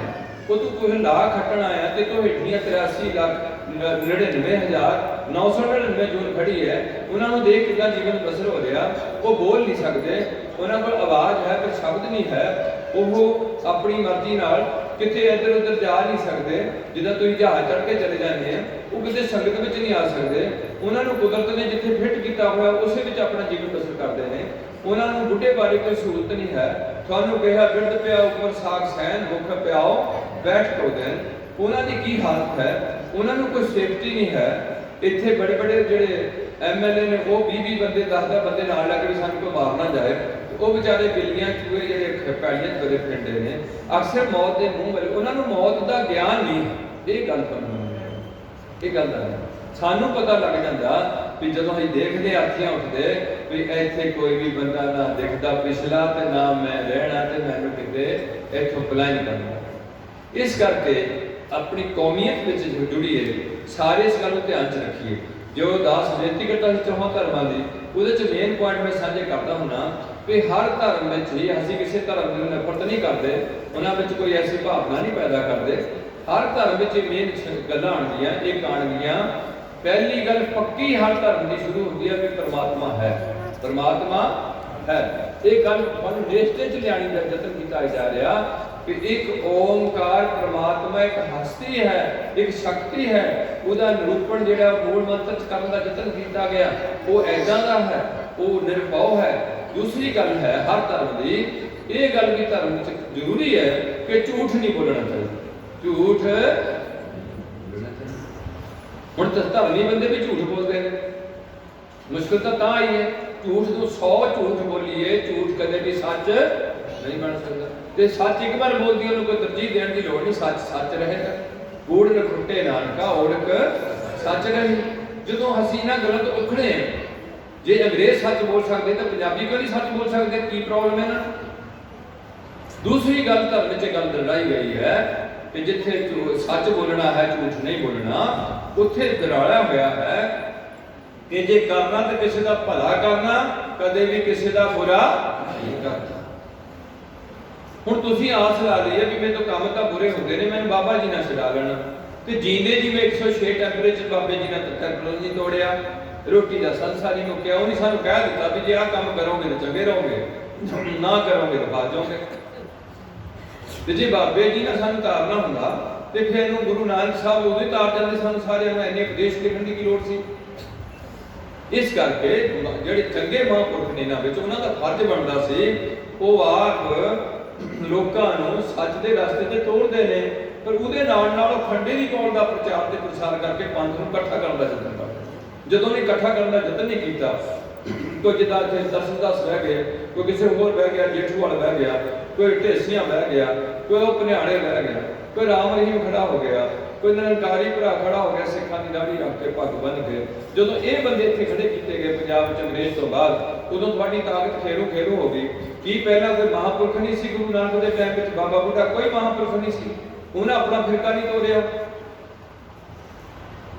ਕੀ ਬਾਬਾ ਜਿੱਤਾ ਰੰਧਾਵਾ ਜਿਹੜਾ ਭਾਈ ਜਿੱਤਾ ਹੈ ਉਹਦੇ ਚ ਕੋਈ ਗਿਆਨ ਨਹੀਂ ਹੋਇਆ? ਕੀ ਮਰਦਾਨੇ ਨੂੰ ਕੋਈ ਗਿਆਨ ਨਹੀਂ ਹੋਇਆ? ਕਿੰਨਾ ਚਿਰ ਜ਼ਿੰਦਗੀ ਦੇ ਨਾਲ ਬਤੀਤ ਕਰਕੇ ਇੰਨੇ ਲੰਮੇ ਸਫ਼ਰ ਤੇ ਉਹਨੂੰ ਗਿਆਨ ਹੀ ਨਹੀਂ ਹੋਇਆ, ਜਦੋਂ ਕਿ ਇੱਕ ਸ਼ਲੋਕ ਉਹਦਾ ਦਰਜ ਕਰਕੇ ਉਹਨੂੰ ਬਰਾਬਰਤਾ ਦਿੱਤੀ ਹੋਈ ਹੈ। ਇਸ ਕਰਕੇ ਜਦੋਂ ਤੁਸੀਂ ਇਹਨਾਂ ਗੱਲਾਂ 'ਚ ਪਏ, ਹੁਣ ਜੇ ਅਸੀਂ ਗੁਰੂ ਗ੍ਰੰਥ ਸਾਹਿਬ ਤੋਂ ਬਿਨਾਂ ਸਿੱਧਕ ਨਾਲ ਹੀ ਇਹਦੇ ਬੈਠੀਏ ਤੇ ਇਹਨਾਂ ਗੱਲਾਂ ਦਾ ਧਿਆਨ ਰੱਖੀਏ ਵੀ ਜੇ ਕਰਨਾ ਤੇ ਕਿਸੇ ਦਾ ਭਲਾ ਕਰਨਾ, ਜੇ ਭਲਾ ਨਹੀਂ ਕਰਨਾ ਤੇ ਕਦੇ ਵੀ ਕਿਸੇ ਦਾ ਬੁਰਾ ਨਾ ਸੋਚਣਾ ਤੇ ਨਾ ਕਰਨਾ। ਤੀਜੀ ਗੱਲ ਧਰਮਾਂ ਵਿੱਚ ਇਹ ਕਾਮਨ ਹੈ, ਇੱਥੋਂ ਮੈਂ ਈਸਾਈ ਧਰਮ ਨੂੰ ਛੱਡਦਾ, ਇਹ ਕਾਮਨ ਹੈ ਵੀ ਕਦੇ ਵੀ ਕੋਈ ਵੀ ਨਸ਼ਾ ਨਹੀਂ ਕਰਨਾ, ਕਦੇ ਵੀ ਕੋਈ ਵੀ ਨਸ਼ਾ ਨਹੀਂ ਕਰਨਾ। ਚੌਥੀ ਗੱਲ ਕੀ ਹੈ? ਇਹਨਾਂ ਗੱਲਾਂ ਦਾ ਪੁਆੜਾ ਸਾਰਾ ਸੰਸਾਰ ਵਿੱਚ। ਚੌਥੀ ਗੱਲ ਕੀ ਹੈ? ਚੌਥੀ ਗੱਲ ਇਹ ਹੈ ਕਿ ਜਦੋਂ ਤੱਕ ਲੜਕੀ ਤੇ ਲੜਕੇ ਦੇ ਆਪਣੀ ਰੋਹ ਰੀਤੀ ਅਨੁਸਾਰ ਆਨੰਦ ਕਾਰਜ ਜਾਂ ਹਿੰਦੂਆਂ ਦਾ ਵਿਵਾਹ ਜਾਂ ਉਹਨਾਂ ਦੇ ਨਿਕਾਹ ਨਹੀਂ ਹੁੰਦੇ, ਮੈਂ ਈਸਾਈਆਂ ਨੂੰ ਇੱਥੋਂ ਛੱਡ ਦਿੰਦਾ, ਉਹਨਾਂ ਬਾਰੇ ਮੈਂ ਨਹੀਂ ਕੁਝ ਵੀ ਕਹੂੰਗਾ। ਪਰ ਮੁਸਲਮਾਨ, ਸਨਾਤਨ ਧਰਮ ਤੇ ਸਿੱਖ ਧਰਮ, ਜਦੋਂ ਤੱਕ ਲੜਕੀ ਤੇ ਲੜਕੇ ਦੇ ਰੋਹ ਆਪਣੇ ਮਰਿਆਦਾ ਅਨੁਸਾਰ ਆਨੰਦ ਕਾਰਜ ਨਹੀਂ ਕੀਤੇ ਜਾਂਦੇ, ਆਪਣੀ ਗੱਲ ਕਰਦੇ ਹਾਂ, ਦੂਜਿਆਂ ਨੂੰ ਬਾਅਦ ਚ ਲੈਂਦੇ ਹਾਂ, ਉਦੋਂ ਤੱਕ ਲੜਕੀ ਕਦੇ ਕਿਸੇ ਲੜਕੇ ਵੱਲ ਆਪਣਾ ਧਿਆਨ ਨਾ ਰੱਖੇ ਤੇ ਲੜਕਾ ਕਿਸੇ ਲੜਕੀ ਵੱਲ ਵੀ ਆਪਣਾ ਧਿਆਨ એનર્ਜੀ ਨਾ ਵੇਸਟ ਕਰੇ। ਹੁਣ ਜਦੋਂ ਇਹਨਾਂ 'ਚ ਪਹਿਲਾਂ ਹੀ ਗੱਲਾਂ ਸ਼ੁਰੂ ਹੋ ਜਾਂਦੀਆਂ, ਇਹਨਾਂ ਦਾ ਜੀਵਨ ਦਾ ਕਾਫੀ ਹਿੱਸਾ ਜਿਹੜਾ ਇਹਨਾਂ ਗੱਲਾਂ 'ਚ ਬਰਬਾਦ ਹੋ ਜਾਂਦਾ। ਕੋਈ ਨਾ ਮਾਪਿਓ ਜੋਗੇ ਰਹਿੰਦੇ, ਨਾ ਸਮਾਜ ਜੋਗੇ ਰਹਿੰਦੇ, ਤੇ ਸਰਕਾਰ ਨੇ ਕਾਨੂੰਨ ਬਣਾ ਦਿੱਤੇ ਕਿ ਕੋਈ ਨਹੀਂ, ਜਿਹੜਾ ਮਰਜ਼ੀ ਆ ਜਾਓ ਸਾਡੇ ਕੋਲ, ਅੱਜ ਤੁਹਾਡਾ ਵਿਆਹ ਪੜ੍ਹ ਦੇਵਾਂਗੇ। ਉਹ ਤਾਂ ਅੱਗੇ ਚਾਹੁੰਦੇ ਵੀ ਇਹਨਾਂ ਦਾ ਰਹੇ ਕੱਖ ਨਾ, ਇਹਨਾਂ ਜਿਹੜੀ ਸੱਭਿਅਤਾ ਉਹ ਖਤਮ ਕੀਤੀ ਜਾਏ, ਇਹਨਾਂ ਨੂੰ ਨਾਸਤਿਕ ਬਣਾ ਦਿੱਤਾ ਜਾਏ ਸਾਰਿਆਂ ਨੂੰ ਆਪ। ਇਸ ਕਰਕੇ ਇਹ ਹੈਗੀ ਕਿ ਚੌਥੀ ਗੱਲ ਹਰ ਧਰਮ ਵਿੱਚ ਗੱਲ ਕਹੀ ਹੈ ਵੀ ਵਿਆਹ ਤੋਂ ਪਹਿਲਾਂ ਲੜਕੀ ਤੇ ਲੜਕਾ ਆਪਣੀ ਮਰਜ਼ੀ ਨਾਲ ਕਿਸੇ ਇੱਧਰ ਧਿਆਨ ਨਾ ਦੇਣ। ਜਦੋਂ ਉਹਨਾਂ ਦੇ ਆਪਣੇ ਧਰਮ ਮਰਿਆਦਾ ਅਨੁਸਾਰ ਆਨੰਦ ਕਾਰਜ ਦਾ ਹਿੰਦੂਆਂ ਦਾ ਵਿਵਾਹ ਪੜ ਦਿੱਤਾ ਜਾਏ ਅੱਗ ਬਾਲ ਕੇ ਵੇਦੀ ਕੱਢ ਕੇ, ਉਹ ਤੋਂ ਬਾਅਦ ਉਹ ਪਤੀ ਪਤਨੀ ਦੇ ਸੰਬੰਧ ਵਿੱਚ ਜੁੜ ਜਾਂਦੇ ਨੇ। ਫਿਰ ਪਤਨੀ ਸਾਰੀ ਜ਼ਿੰਦਗੀ ਕਿਸੇ ਪਤੀ ਵੱਲ ਧਿਆਨ ਨਾ ਰੱਖੇ ਤੇ ਪਤੀ ਕਿਸੇ ਪਤਨੀ ਵੱਲ ਵੀ ਗੈਰ ਵੱਲ ਧਿਆਨ ਨਾ ਦੇ। ਇਹ ਹੈ ਸਭ ਧਰਮਾਂ ਦਾ ਪੁਆਇੰਟ। ਹੁਣ ਜਦੋਂ ਤੁਸੀਂ ਇਹ ਸਾਰੇ ਸਿੱਕੇ ਦੇ ਟੰਗੇ ਆ ਸਾਰਾ ਕੁਝ, ਫਿਰ ਤੁਸੀਂ ਕਹੋ ਵੀ ਸੁਖੀ ਹੋ ਜਾਈਏ। ਹੁਣ ਅਗਲੀ ਬੇਨਤੀ ਹੈ ਕਿ ਜਿੱਥੇ ਇਹ ਗੱਲਾਂ ਨੇ ਉੱਥੇ ਇਹ ਵੀ ਇੱਕ ਗੱਲ ਹੈ ਧਰਮ ਵਿੱਚ ਦਿੱਤੀ ਹੋਈ ਕਿ ਤੇਰੀ ਆਤਮਾ, ਤੇਰੀ ਜੀਵ ਆਤਮਾ ਮਰੇਗੀ ਨਹੀਂ, ਮਰਨ ਹਾਰੇ ਜੀਆ ਨਾ ਹੈ, ਇਹ ਮਰੂਗਾ ਨਹੀਂ। ਤੇਰਾ ਸਰੀਰ ਹੀ ਜੰਮਿਆ, ਤੇਰਾ ਸਰੀਰ ਹੀ ਡਿੱਗ ਪਏਗਾ, ਔਰ ਇਹ ਡਿੱਗਣ ਲੱਗਿਆ ਜਵਾਨੀ ਵਿੱਚ ਵੀ ਡਿੱਗ ਜਾਏਗਾ, ਬਚਪਨ ਵਿੱਚ ਵੀ ਡਿੱਗ ਸਕਦਾ, ਮਾਂ ਦੇ ਪੇਟ ਵਿੱਚ ਵੀ 8ਵੇਂ ਮਹੀਨੇ 'ਚ ਖਤਮ ਹੋ ਸਕਦਾ, 1 ਸਾਲ ਲੈ ਕੇ ਵੀ ਖਤਮ ਹੋ ਸਕਦਾ, ਇਹਦੀ ਕੋਈ ਗਾਰੰਟੀ ਨਹੀਂ ਹੈ। ਇਹ ਪੱਕਾ ਹੈ ਕਿ ਸਰੀਰ ਕਦੇ ਵੀ ਸਟੇਬਲ ਲੰਮੇ ਚਿਰ ਤੱਕ ਸਰੀਰ ਨਹੀਂ ਰਹੇਗਾ। ਮੇਰੇ ਜੋਗੀਆਂ ਨੇ ਗੁਰ ਖਾਲਕ ਨੇ 400 ਸਾਲ ਤੱਕ ਸਰੀਰ ਨੂੰ ਰੱਖਣ ਦਾ ਯਤਨ ਕੀਤਾ। ਇੱਕ ਪ੍ਰਾਣਾਯਾਮ ਦੀ ਕਿਰਿਆ ਜਿਹਦੇ ਵਿੱਚ ਪ੍ਰਜਰਵ ਕਰਦੇ ਨੇ ਆਕਸੀਜਨ ਨੂੰ, ਔਰ ਉਹਨਾਂ ਦਾ ਸਰੀਰ ਉਸੇ ਤਰੀਕੇ ਨਾਲ ਰਹਿੰਦਾ, ਬਿਨਾਂ ਖਾਣ ਤੋਂ, ਬਿਨਾਂ ਪਾਣੀ ਤੋਂ, ਬਿਨਾਂ ਹਵਾ ਲੈਣ ਤੋਂ। ਇੱਥੇ ਤੱਕ ਸਾਇੰਸ ਨਹੀਂ ਕੋਈ ਤੱਕ ਪਹੁੰਚ ਵੀ ਕਿੱਦਾਂ ਹੁੰਦੇ ਨੇ। ਕਾਫੀ ਸਾਡੇ ਜਿਹੜੇ ਇਸ ਟਾਈਮ ਹੁਣ ਜਿੰਨੀ ਸਰਦੀ ਆਣੀ ਹੈ, ਛਿਪਕਲੀਆਂ ਨੇ ਜਿਹੜੀਆਂ ਸਾਡੀਆਂ ਕੋੜ ਕਿਰਲੀਆਂ ਨੇ, ਇਨੀ ਥੱਲੇ ਸੱਪਾਂ ਨੇ ਜਾ ਕੇ ਬਹਿ ਜਾਣਾ, ਇਹਨੀ ਕੁਝ ਨਹੀਂ ਖਾਣਾ ਪੀਣਾ, ਇਹਨਾਂ 'ਚ ਪ੍ਰਕਿਰਿਆ ਸ਼ੁਰੂ ਹੋ ਜਾਣੀ ਹੈ। ਇਹਨੀ ਜੇ ਮੈਟਾਬੋਲਿਜ਼ਮ ਜਿਹੜੀ ਬੋਡੀ ਦੇ ਹੁੰਦੇ ਨੇ ਆਪਣੇ ਆਪ ਤਿਆਰ ਹੋ ਜਾਣੇ, ਕੋਈ ਨਹੀਂ ਬੈਠੇ ਰਹਿਣਾ।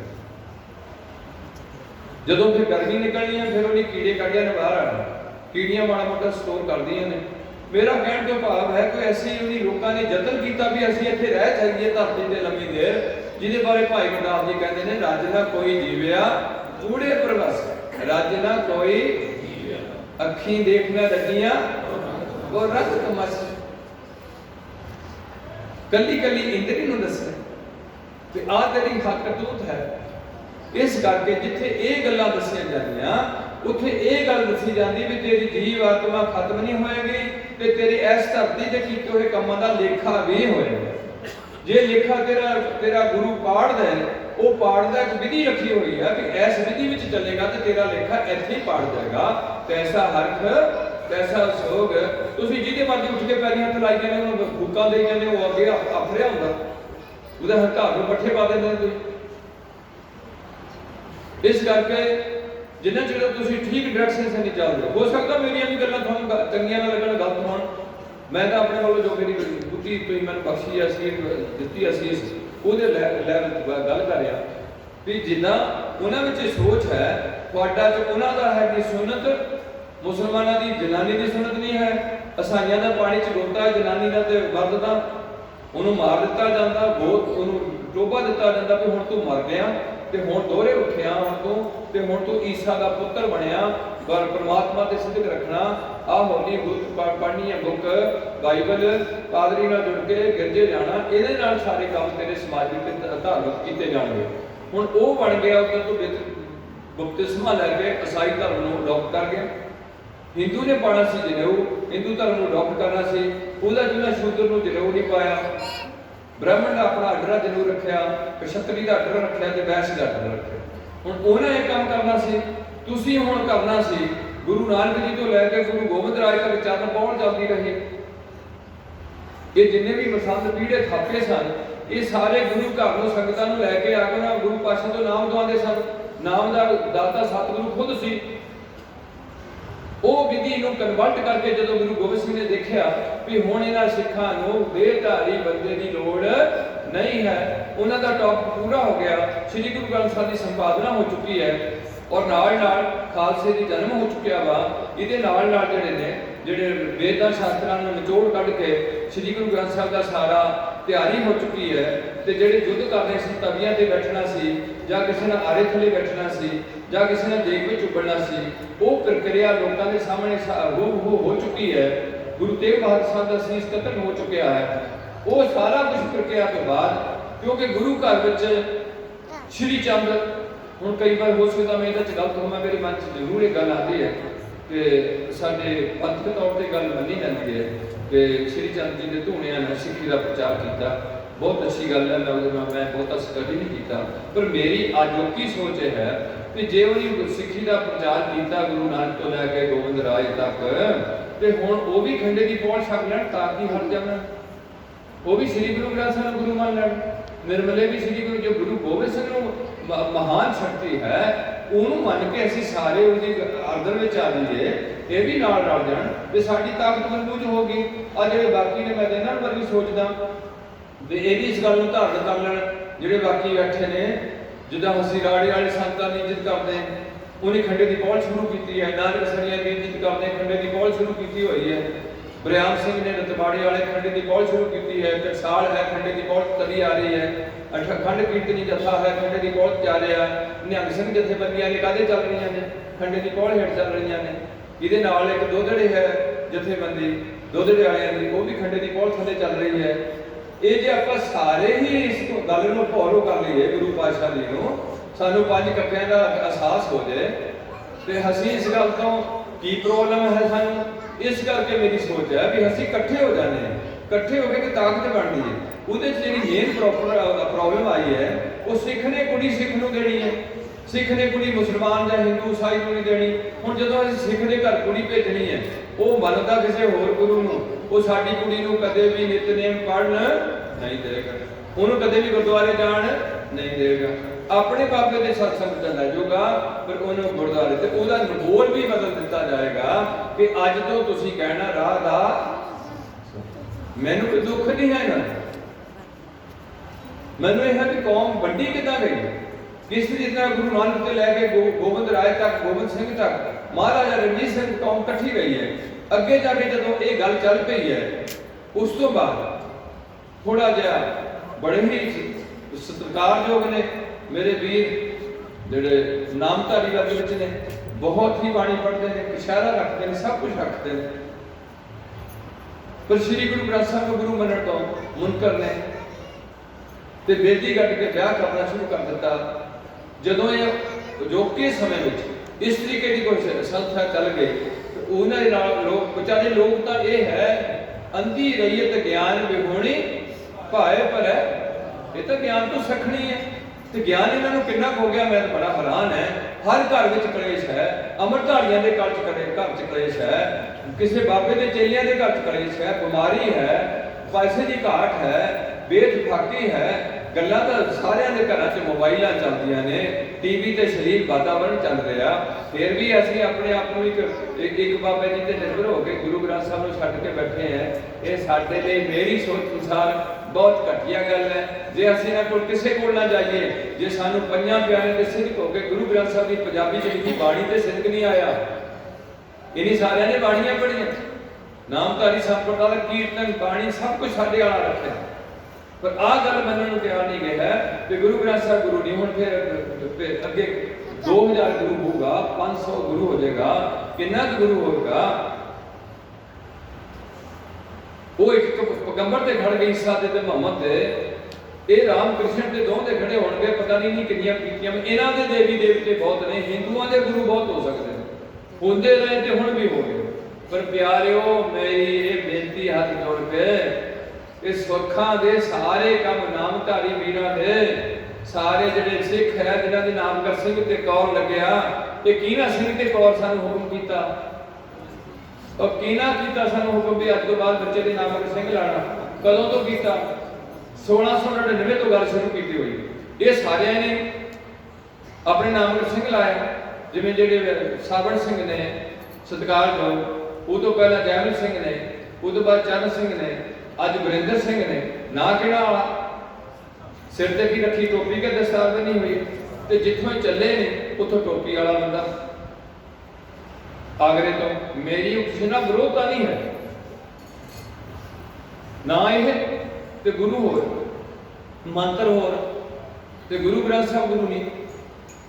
लोग चल पे जो हसी नहीं कट्ठे होकर बैठ सके, इन्हों बेचारियों जिधरों कोई माड़ा मोटा कितना इशारा पा के लै गया भी चल उत्थे चलीए, इतने आपू जी लड़ी जाते हैं। इस करके जो अज साडी कौम की थोड़ी हालत दसो सुदास अपने चरणों च बेनती करता हूँ कि जे थोड़े काम होंगे सारिया के, उन्होंने वीरिया के राधा स्वामियों के भी जो काम होंगे, उन्होंने लड़की के आनंद कारज होंगे।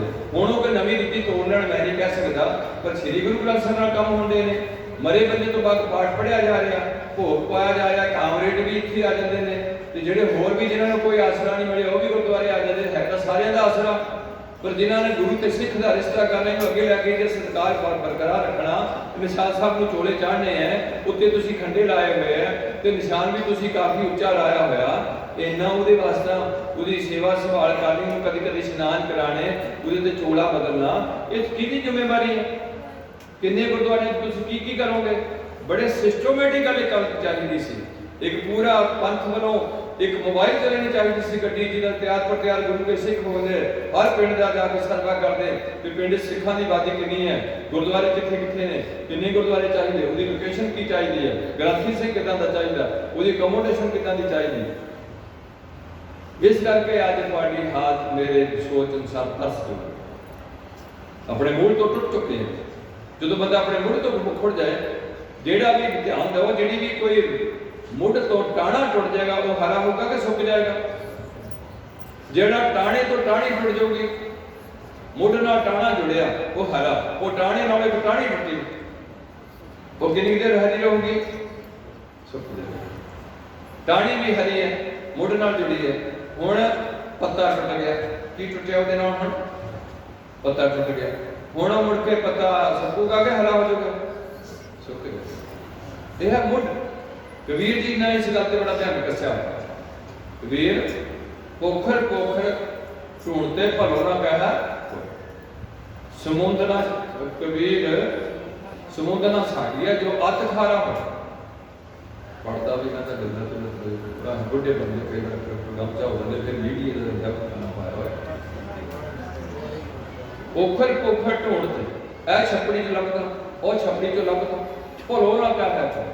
कबीर समुद्र ना छोड़िए जो अत खारा, समुद्र ना छो चाहे खारा, भाव सिखी तो दौड़ ना जाओ किसी पासे, ਉਹਨਾਂ ਦਾ ਸਤਿਕਾਰ ਕਰੋ ਜਿਹਨੂੰ ਤੁਹਾਨੂੰ ਕੋਈ ਜੀਵਨ 'ਚ ਕੋਈ ਸ਼ਾਇਰੀ ਦਿੱਤੀ ਹੈ। ਪਰ ਸਿੱਖੀ ਦੇ ਇਹਨੂੰ ਤਲਾਤ ਨਹੀਂ ਲਓ ਕਿਹੜੇ ਕਿ ਅੱਜ ਦੇ ਕਿਹੜੇ ਮੈਨੂੰ ਕਈ ਵਾਰ ਮੈਂ ਇਹ ਵੀ ਬੇਨਤੀ ਕਰਨ ਲੱਗ ਪਿਆ ਵੀ ਗੁਰੂ ਨਾਨਕ ਤੋਂ ਲੈ ਕੇ ਗੁਰੂ ਗੋਬਿੰਦ ਰਾਏ ਤੱਕ, ਗੋਬਿੰਦ ਸਿੰਘ ਤੱਕ ਜਿਹੜੇ ਗੁਰੂ ਜੀ ਸਰੀਰ ਛੱਡਦੇ ਨੇ ਉਹ ਆਪਣੇ ਹੁੰਦਿਆਂ ਹੀ ਇੱਕ ਵਿਅਕਤੀ ਨੂੰ ਨਿਯੁਕਤ ਕਰਦੇ ਨੇ, ਸੰਗਤ ਵਿੱਚ ਉਹਨੂੰ ਮੱਥਾ ਟੇਕਦੇ ਨੇ, ਉਹਦੇ ਮੱਥਾ ਟੇਕ ਕੇ ਬਾਕੀ ਸੰਗਤ ਨੂੰ ਕਹਿੰਦੇ ਨੇ ਵੀ ਹੁਣ ਸਾਰੇ ਅੱਜ ਤੋਂ ਬਾਅਦ ਲੈਣੇ ਨੂੰ ਮੱਥਾ ਟੇਕੋ ਮੇਰੇ ਵਾਲੀਆਂ।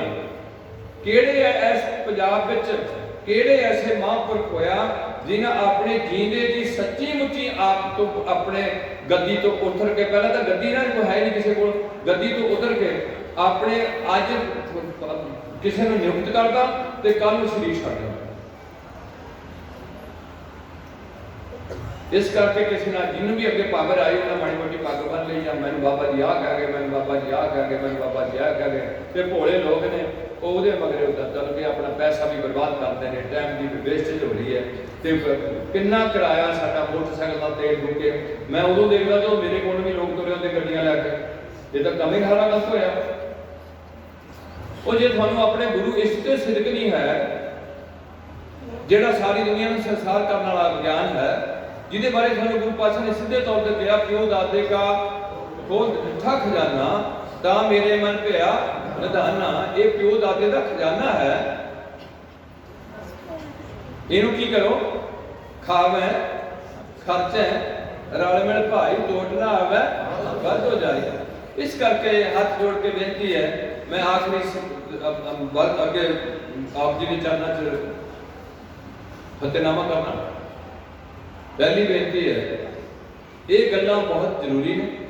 ਜੇ ਅੱਜ ਮੈਂ ਇਹ ਵੀ ਕਹਿਣ ਲੱਗ ਪਿਆ ਕਿ ਜੇ ਬੰਦਾ ਇਹ ਗੱਲ ਪੱਕੀ ਕਰਦਾ ਕਿ ਸੱਚ ਜ਼ਿੰਦਗੀ 'ਚ ਨਿਭਾਉਂਦਾ, ਜ਼ਿੰਦਗੀ 'ਚ ਸੱਚ ਨਿਭਾਉਂਦਾ, ਨਸ਼ਿਆਂ ਤੋਂ ਪਰਹੇਜ਼ਗਾਰ ਹੈ, ਕਿਸੇ ਦਾ ਹੱਕ ਨਹੀਂ ਖਾ ਰਿਹਾ, ਕਰੈਕਟਰ ਮੇਨਟੇਨ ਕਰਕੇ ਬੈਠਾ, ਜੇ ਉਹਦਾ ਪਰਮਾਤਮਾ ਦੇ ਸਿੱਖ ਨਹੀਂ ਹੈ, ਮੈਂ ਕੁਝ ਨਹੀਂ ਕਹਿ ਸਕਦਾ। ਪਰ ਜਿਹੜੇ ਸਾਡੇ ਪੁੰਨ ਤੇ ਪਾਪਾਂ ਦਾ ਵੇਰਵਾ ਦਿੱਤਾ ਹੋਇਆ, ਇਹ ਕੰਮਾਂ ਨੂੰ ਕਾਮ ਕ੍ਰੋਧ ਲੋਭ ਹੰਕਾਰ ਦੀ ਫੌਜ ਜੇ ਪਾਪਾਂ 'ਚ ਰੱਖੀ, ਝੂਠ ਪਾਪ 'ਚ ਰੱਖਿਆ, ਨਸ਼ਾ ਪੀਣਾ ਪਾਪ ਹੈ, ਜੂਆ ਖੇਡਣਾ ਪਾਪ ਹੈ, ਵਿਚਾਰ ਕਰਨਾ ਪਾਪ ਹੈ, ਠੱਗੀ ਮਾਰਨੀ, ਚੋਰੀ ਕਰਨੀ, ਦੂਜੇ ਦਾ ਹੱਕ ਖਾਣਾ ਕੀ ਹੈ, ਇਹ ਸਾਰੇ ਹੀ ਪਾਪ ਨੇ। ਨਿੰਦਿਆ ਚੁਗਲੀ ਕਰਨੀ ਕੀ ਹੈ। ਇਹਨਾਂ ਗੱਲਾਂ ਤੋਂ ਬੰਦਾ ਬਚ ਜੇ, ਪਹਿਲਾਂ ਤੋਂ ਬਚ ਨਹੀਂ ਸਕਦਾ, ਬਿਨਾਂ ਗੁਰੂ ਤੋਂ ਬਚ ਨਹੀਂ ਸਕਦਾ। ਇੱਕ ਧਿਰ ਰੱਖਣੀ ਪੈਂਦੀ ਹੈ, ਉਹ ਧਿਰ ਤੇ ਸਾਨੂੰ ਆਪਣੇ ਆਪਣੀ ਟੇਕ ਬਣਾ ਕੇ ਉਹਦਾ ਸਾਡਾ ਸੈਂਟਰਲ ਆ ਕੇ ਬਣਨਾ। ਇਹ ਗੁਰੂ ਤੋਂ ਬਿਨਾਂ ਬਚ ਨਹੀਂ ਸਕਦਾ। ਜੇ ਬਚ ਜਾਏ ਤਾਂ ਉਹਨੂੰ ਜਿਹੜੀਆਂ ਅਗਲੀਆਂ ਬਹੁਤੀਆਂ ਸਜ਼ਾਵਾਂ ਨੇ, ਮੈਂ ਸੋਚਦਾ ਵੀ ਸ਼ਾਇਦ ਉਹਨੂੰ ਬਹੁਤੀਆਂ ਸਜ਼ਾਵਾਂ ਨਾ ਦਿੱਤੀਆਂ ਜਾਣ। ਉਹਦੇ ਜਿਹੜੇ ਪੁੰਨ ਕਰਮ ਹੋ ਚੁੱਕੇ ਨੇ, ਕੋਈ ਦਾਨ ਪੁੰਨ ਕੀਤਾ ਹੈ ਜਾਂ ਕੁਛ ਐਸਾ ਕੀਤਾ ਹੈ, ਉਹਦਾ ਥੋੜੀ ਦੇਰ ਉਹਨੂੰ ਫਲ ਭੁਗਤਾਇਆ ਜਾਏਗਾ ਸਨਾਤਨ ਧਰਮ ਤੇ ਸਿੱਖ ਧਰਮ ਅਨੁਸਾਰ। ਉਹ ਤੋਂ ਬਾਅਦ ਉਹ ਧਰਤੀ ਤੇ ਸੁੱਟ ਦਿੱਤਾ ਜਾਏ, ਫਿਰ ਇੱਥੇ ਧਰਤੀ ਤੇ ਸੁੱਟ ਦਿੱਤਾ ਜਾਏ। ਇਸ ਕਰਕੇ ਬੜਾ ਔਖਾ, ਇੱਕ ਜ਼ਿੰਦਗੀ ਕੱਟਣੀ ਬੜੀ ਔਖੀ ਮਹਿਸੂਸ ਹੋ ਰਹੀ ਹੈ। ਅਜੇ ਤੁਸੀਂ ਵਡੇਪਾ ਦੇਖਣਾ ਤੁਹਾਨੂੰ, ਅਜੇ ਤੁਸੀਂ ਬਿਮਾਰੀਆਂ ਦੇਖਣੀਆਂ, ਅਜੇ ਤੁਸੀਂ ਘਰਾਂ ਤੋਂ ਰਾਖੀਆਂ ਉੱਠਦੀਆਂ ਦੇਖਣੀਆਂ, ਅਜੇ ਤੁਸੀਂ ਬੇਰੁਜ਼ਗਾਰੀ ਦਾ ਮੌਕਾ ਦੇਖਣਾ, ਤੁਸੀਂ ਹਜੇ ਐਸੇ ਹਾਲਾਤ ਦੇਖਣੇ ਜਿੱਥੇ ਤੁਹਾਡੀ ਬੱਚੀਆਂ ਦੀ ਸੈਟਲਮੈਂਟ ਨਹੀਂ ਹੋਣੀ, ਜਿਹੜਾ ਤੁਹਾਨੂੰ ਦਿਨੇ ਰਾਤ ਚਿੰਤਾ ਰੋਗ ਲੱਗ ਜਾਣਾ। ਕੀ ਸੋਚਦੇ ਆ ਤੁਸੀਂ ਗੁਰੂ ਤੋਂ ਬਿਨਾਂ ਤੁਹਾਡਾ ਸਤਿਕਾਰ ਰੱਖ ਰਹੇ ਹੋ। ਇਸ ਕਰਕੇ ਆਖਰੀ ਬੇਨਤੀ ਹੈ ਉਹ ਹੈ ਕਿ ਪੀਵੋ ਬਹੁਲ ਪੰਜਾਂ ਪਿਆਰੇ ਪਖੰਡ ਦੀ ਪੌਲ ਛਕਣੀ ਤੇ ਅਗਾ ਹੈ ਹੋਏ ਜਨਮ ਜਨਮ ਸੇਵਲਾ ਕਿਵੇਂ ਹੋ ਜਾਣਾ। ਉਸ ਘਰ ਤੇ ਰੋਜ਼ ਪ੍ਰਭੂ ਭਗਤੀ ਹੋਣੀ। ਕੀ ਹੋਣੀ ਹੈ? ਪ੍ਰਭੂ ਭਗਤੀ, ਨਿਤਨੇਮ ਹੋਣਾ, ਸਿਮਰਨ ਹੋਣਾ, ਗੁਰੂ ਦੀਆਂ ਕਥਾਵਾਂ ਗੁਣ ਗਾਇਨ ਹੋਣੇ। ਉਸ ਘਰ 'ਚ ਠੱਗੀ ਦੀ ਕਮਾਈ ਨਹੀਂ ਆਣੀ, ਉਸ ਘਰ 'ਚ ਨਸ਼ਾ ਨਹੀਂ ਆਣਾ, ਉਸ ਘਰ ਦਾ ਕੋਈ ਵੀ ਬੰਦਾ ਜਾਦੂ ਟੂਣੇ ਧਾਗੇ ਤਵੀਤੇ ਵਿਸ਼ਵਾਸ ਦੇਹਧਾਰੀ ਤੇ ਵਿਸ਼ਵਾਸ ਨਹੀਂ ਕਰੇਗਾ। ਉਸ ਘਰ ਵਿੱਚ ਜਿਹੜਾ ਹੈ ਕੋਈ ਵੀ ਐਸਾ ਨਸ਼ੇ ਦੀ ਵਰਤੋਂ ਕਿਸੇ ਦੀ ਵੀ ਨਹੀਂ ਹੋਏਗੀ। ਆਏਗੇ ਸਿੱਖ ਸਾਧ ਦੀ ਸੇਵਾ ਹੋਏਗੀ ਤੇ ਉਹ ਘਰ ਦੇ ਸਾਰੇ ਜੀਆਂ ਦਾ ਮੀਡੀਆ ਦਾ ਗੰਦਾ ਪ੍ਰਸਾਰਣ ਨਹੀਂ ਹੋਏਗਾ ਘਰ 'ਚ। ਉਸ ਘਰ 'ਚ ਸਾਰਿਆਂ ਦਾ ਜਨਮ ਸਹੇਲਾ ਹੋ ਜਾਂਦਾ। ਅਗਲੀ ਬੇਨਤੀ ਹੈ ਕਿ ਇਹ ਕਿਹਦੀ ਬਖਸ਼ਿਸ਼ ਹੋਈ ਹੈ? ਬਾਹੋ ਬਾਹੋ ਗੋਬਿੰਦ ਸਿੰਘ ਆਪੇ ਗੁਰ। ਹੁਣ ਤੁਸੀਂ ਵੋਟਾਂ ਦੇ ਆਈਡੀਆ ਨਾ ਲਓ। ਕੁਝ ਬੰਦੇ ਕਹਿਣ ਲੱਗੇ ਵੀ ਪੰਜਵੇਂ ਗੁਰੂ ਤੋਂ ਬਾਅਦ ਅੱਗੇ ਕੋਈ ਗੁਰੂ ਨਹੀਂ ਹੈ, ਤੇ ਉਹ ਲੜਨ ਵਾਲੇ ਨਾਲ ਗੁਰੂ ਚੰਗੇ ਨਹੀਂ ਲੱਗੇ। ਵੀ ਛੇਵੇਂ ਗੁਰੂ ਨੇ ਯੁੱਧ ਕੀਤੇ ਆ, निशान कर लाते हैं। 10वें गुरु ने युद्ध किए, जो युद्ध करने वाले या शिकार खेलने वाले गुरु ये गुरु नहीं हो सकते। ऐसा गल्लां वो उन्हें थोड़े तो परसेंट कर देती हैं। मैंने कोई दुख नहीं गया, दुख किसी हर बंदा इतने बोलने का हक है, बोल सकता बंदा, पर जो सुनने वाले स्रोते ठीक हो बोल परा मार देंगे, उठ के तुर पैंदे ने बाहर तेरी गल सुनना पसंद नहीं करते, तू गलत काम कर रहा, उन्होंने अकल आ जाएगी भी मैं की है। संगत किसी मगर ना लगे तो उन्होंने अकल आ जाएगी कि मैं की हाँ।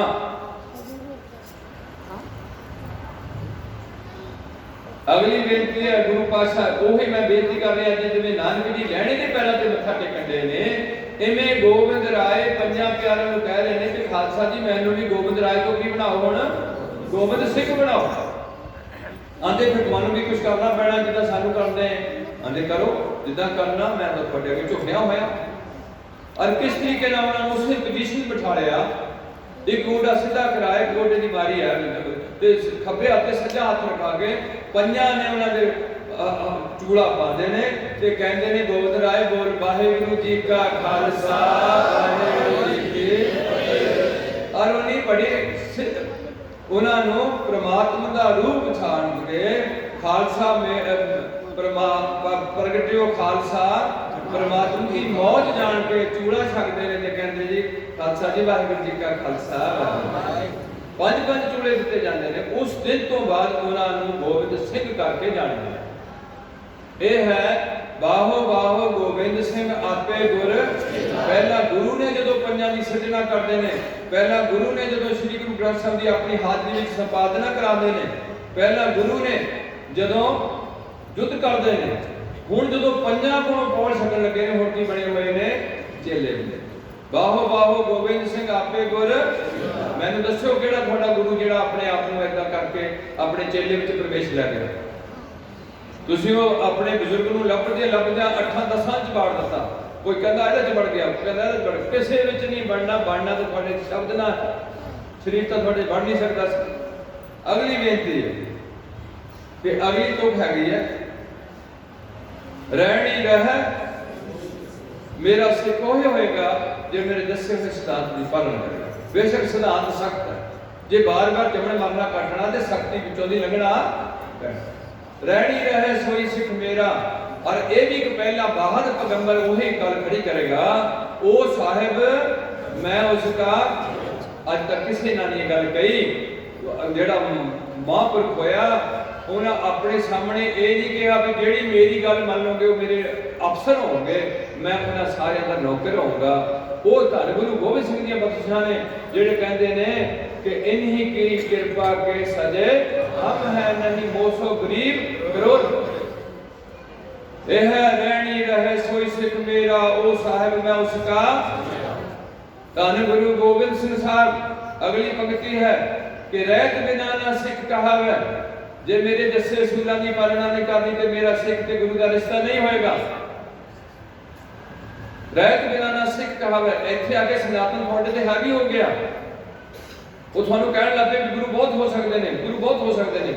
और मित्रों सिखां दे गुरु बहुत नहीं हो सकते, हिंदुओं के गुरु बहुत हो सकते, देवी देवते बहुत हो सकते। साडे च किसी देवी दी, किसी कबर दी, किसी मूर्ति दी, किसी ऐसे पखंडी की पूजा असीं नहीं करते, सानू पूजा अकाल की दसी हुई है। अगली बेनती है रहत बिना ना सिख कहावे, रहत बिना दर वो सच्चे दर ते सबना का दर लिखा होए, करनी बाजो करे ना कोई। पुन्नी पापी आखण ना है, कर कर करना लिख कर जाओ आपे भी। हाँ मौके का गुरु थोड़ी लैन मार दे पिता, जो तुहानू कोल छकाणगे थानू कहणगे सतगुर के जन्म में गमन पटाया, तेरियां पिछलियां गुनाह माफ कर दिते गुरु पातशाह ने, अगे तो तू आप नहीं कर। फिर थानू बजर करा तो लाइया कि जे तू केस कटा गया तो पंजां कोल माफी मंगी, जे तू कोई ऐसा गलत काम कर गया जिंदगी च तेन धोखा लग गया तो भी जीदे जी पंजां कोलों माफी मंगी। 4 बजर करा तो थोड़े ते लाइया स्ट्रिक्ट कीता, थानू बहुत ज्यादा सख्त कीता। यह है रहत बिना ना सिख कहावे, रहत बिना दर चोटा खावे, सतगुर बाजो। श्री गुरु ग्रंथ साहब बोलते हैं कि सतगुरु श्री गुरु ग्रंथ साहब तो बिना और कोई गुरु नहीं हो सकता, बाणी गुरु गुरु है बाणी विच बाणी महापुरख हो सकते ने ਉਹ ਵੀ ਉਹ ਮੈਂ ਉਹਨਾਂ ਨੂੰ ਤਰਜੀਹ ਦਿੰਦਾ ਜਿਹੜੇ ਇਸ ਗੱਲ ਨੂੰ ਲੈ ਕੇ ਵਧਣਗੇ। ਲੋਕੀ ਉਹਨਾਂ ਦਾ ਸਤਿਕਾਰ ਕੀਤਾ, ਨਾਨਕ ਸਰੀਆਂ ਦਾ ਕੀਤਾ, ਰਾੜੇ ਵਾਲਿਆਂ ਦਾ ਪੂਰਾ ਸਤਿਕਾਰ ਕੀਤਾ, ਜਿਨ੍ਹਾਂ ਵੀ ਗੁਰੂ ਗੋਬਿੰਦ ਸਿੰਘ ਦੀ ਗੱਲ ਮਾੜੀ ਮੋਟੀ ਤੋਰੀ ਹੈ। ਜੇ ਅੱਜ ਢੱਡਰੀਆਂ ਵਾਲੇ ਨੂੰ ਉਸ ਗੱਲ ਨੂੰ ਥੋੜਾ ਜਿਹਾ ਸਾਈਡ ਨੂੰ ਲੈ ਕੇ ਜਾਂਦਾ, ਪਰ ਉਹਦਾ ਸਤਿਕਾਰ ਜੇ ਹੋਇਆ ਤਾਂ ਕਿਹਦੇ ਕਰਕੇ ਹੋਇਆ? ਗੁਰੂ ਪੰਥ ਦੇ ਪ੍ਰਚਾਰ ਪ੍ਰਸਾਰ ਪਹਿਲੇ ਕਰਕੇ। ਜੇ ਅੱਜ ਸ਼੍ਰੋਮਣੀ ਕਮੇਟੀ ਦਾ ਮਾੜਾ ਮੋਟਾ ਇਹਨਾਂ ਦੇ ਕੋਈ ਨਾ ਕੁਝ ਗੁਰਦੁਆਰਾ ਪ੍ਰਬੰਧਕ ਕਮੇਟੀ ਦੀ ਸਤਿਕਾਰ ਹੈ, ਤੇ ਜਿਹੜੇ 1947 ਤੋਂ ਪਹਿਲੇ ਮੇਰੇ ਬਜ਼ੁਰਗਾਂ ਨੇ ਮੋਰਚੇ ਲਾਏ ਇਹਨਾਂ ਵਿੱਚੋਂ ਨਿਕਲ ਕੇ ਜਿੰਨੀ ਕੁਰਬਾਨੀਆਂ ਦਿੱਤੀਆਂ, ਉਹਨਾਂ ਦੀਆਂ ਕੁਰਬਾਨੀਆਂ ਸਦਕੇ ਅੱਜ ਇਹ ਸੁੱਖ ਲੈਣਗੇ। ਸਾਡੀ ਗਲਤੀ ਹੈ। ਇਸ ਕਰਕੇ ਸਾਨੂੰ ਇਹਨਾਂ ਗੱਲਾਂ ਨੂੰ ਜ਼ਰੂਰ ਧਿਆਨ ਚ ਰੱਖਣਾ ਚਾਹੀਦਾ। ਇਸੇ ਸਤਿਗੁਰ ਬਾਝੋਂ ਗੁਰ ਨਹੀਂ ਕੋਈ ਨਗੋਰੇ ਕਾ ਹੈ, ਜਿਹੜਾ ਹੁੰਦਾ ਗੁਰੂ ਵਾਲਾ ਨਹੀਂ ਬਣਿਆ ਭਾਈ ਦੇ ਹੱਥ ਦਾ ਖਾਣਾ।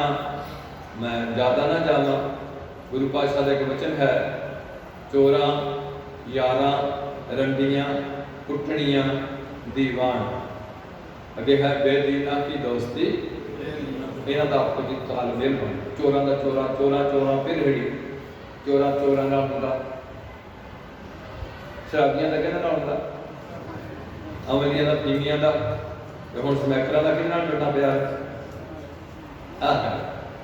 ਚੋਰਾਂ ਯਾਰਾਂ ਕੁੱਟਣੀਆਂ ਹੁੰਦੀਆਂ, ਚੁਗਲੀ ਕਰਕੇ ਕੰਮ ਕਾੜਨਾ, ਫਫਾ ਕੁੱਟਣੀ।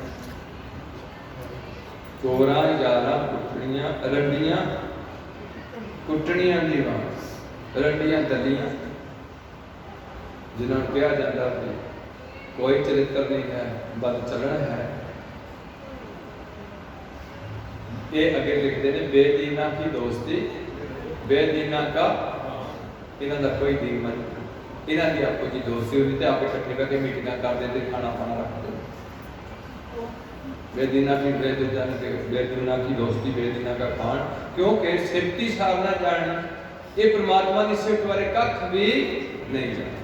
यह बेदीन जिन्हों का कोई भी दीन मजहब नहीं। इस करके प्यारे हुए है सतगुर बाजों गुर नहीं कोई नुबरे का है ना बुरा। सो गुरु पातशाह रहमत कर ये अरदास ना आप जी दे सारियां धीआं दे चरणां च बेनती करूंगा भी तुसी भारत में 9 इंची कृपान पा के किसी जहाज में सफर कर सकते। संविधान ने गल लिख दी हुई है BR अम्बेडकर ने कि जिहड़े भारत के सिख ने इन्हों कृपान अलाउड है किते भी लैके तुसी जहाज में इंटर जिहड़ी है डोमैसटिक फ्लाइट होंदी है, जिवें तुसी अमृतसर तो चढ़ के हजूर साहब जाना 9 इंची की कृपान लैके जा सकते हैं, 3.5 फुट की कृपान तुसी ट्रेन च लैके जा सकते हैं, या तुसी अपनी निजी गड्डी च जा सकते हैं, वो भी गत नहीं करके ले जाई जा सकती है। कानून अनुसार मैं गल कर जिथे तुसी कृपान ले जा सकते हैं।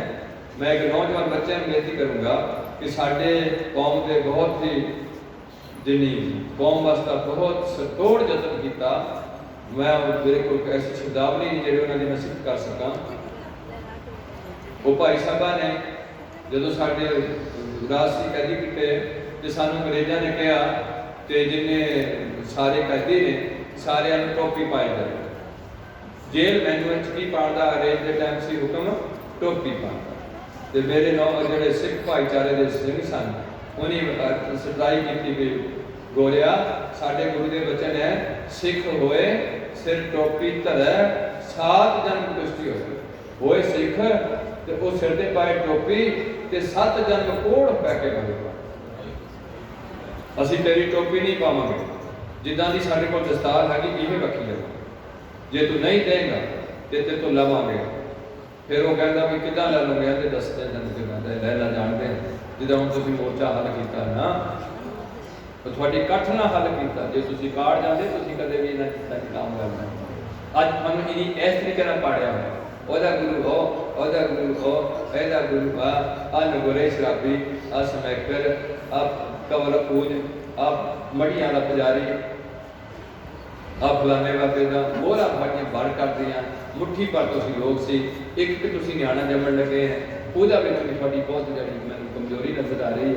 वो कितों तक उन्हें गां आने वाले समय ना ਉਹਦੇ कोई चाची रहनी ना ਉਹਦੀ कोई भूआ होनी ना ਉਹਦੀ कोई मासी होनी है, कल्ले खड़ा होकर खड़ड़ जा।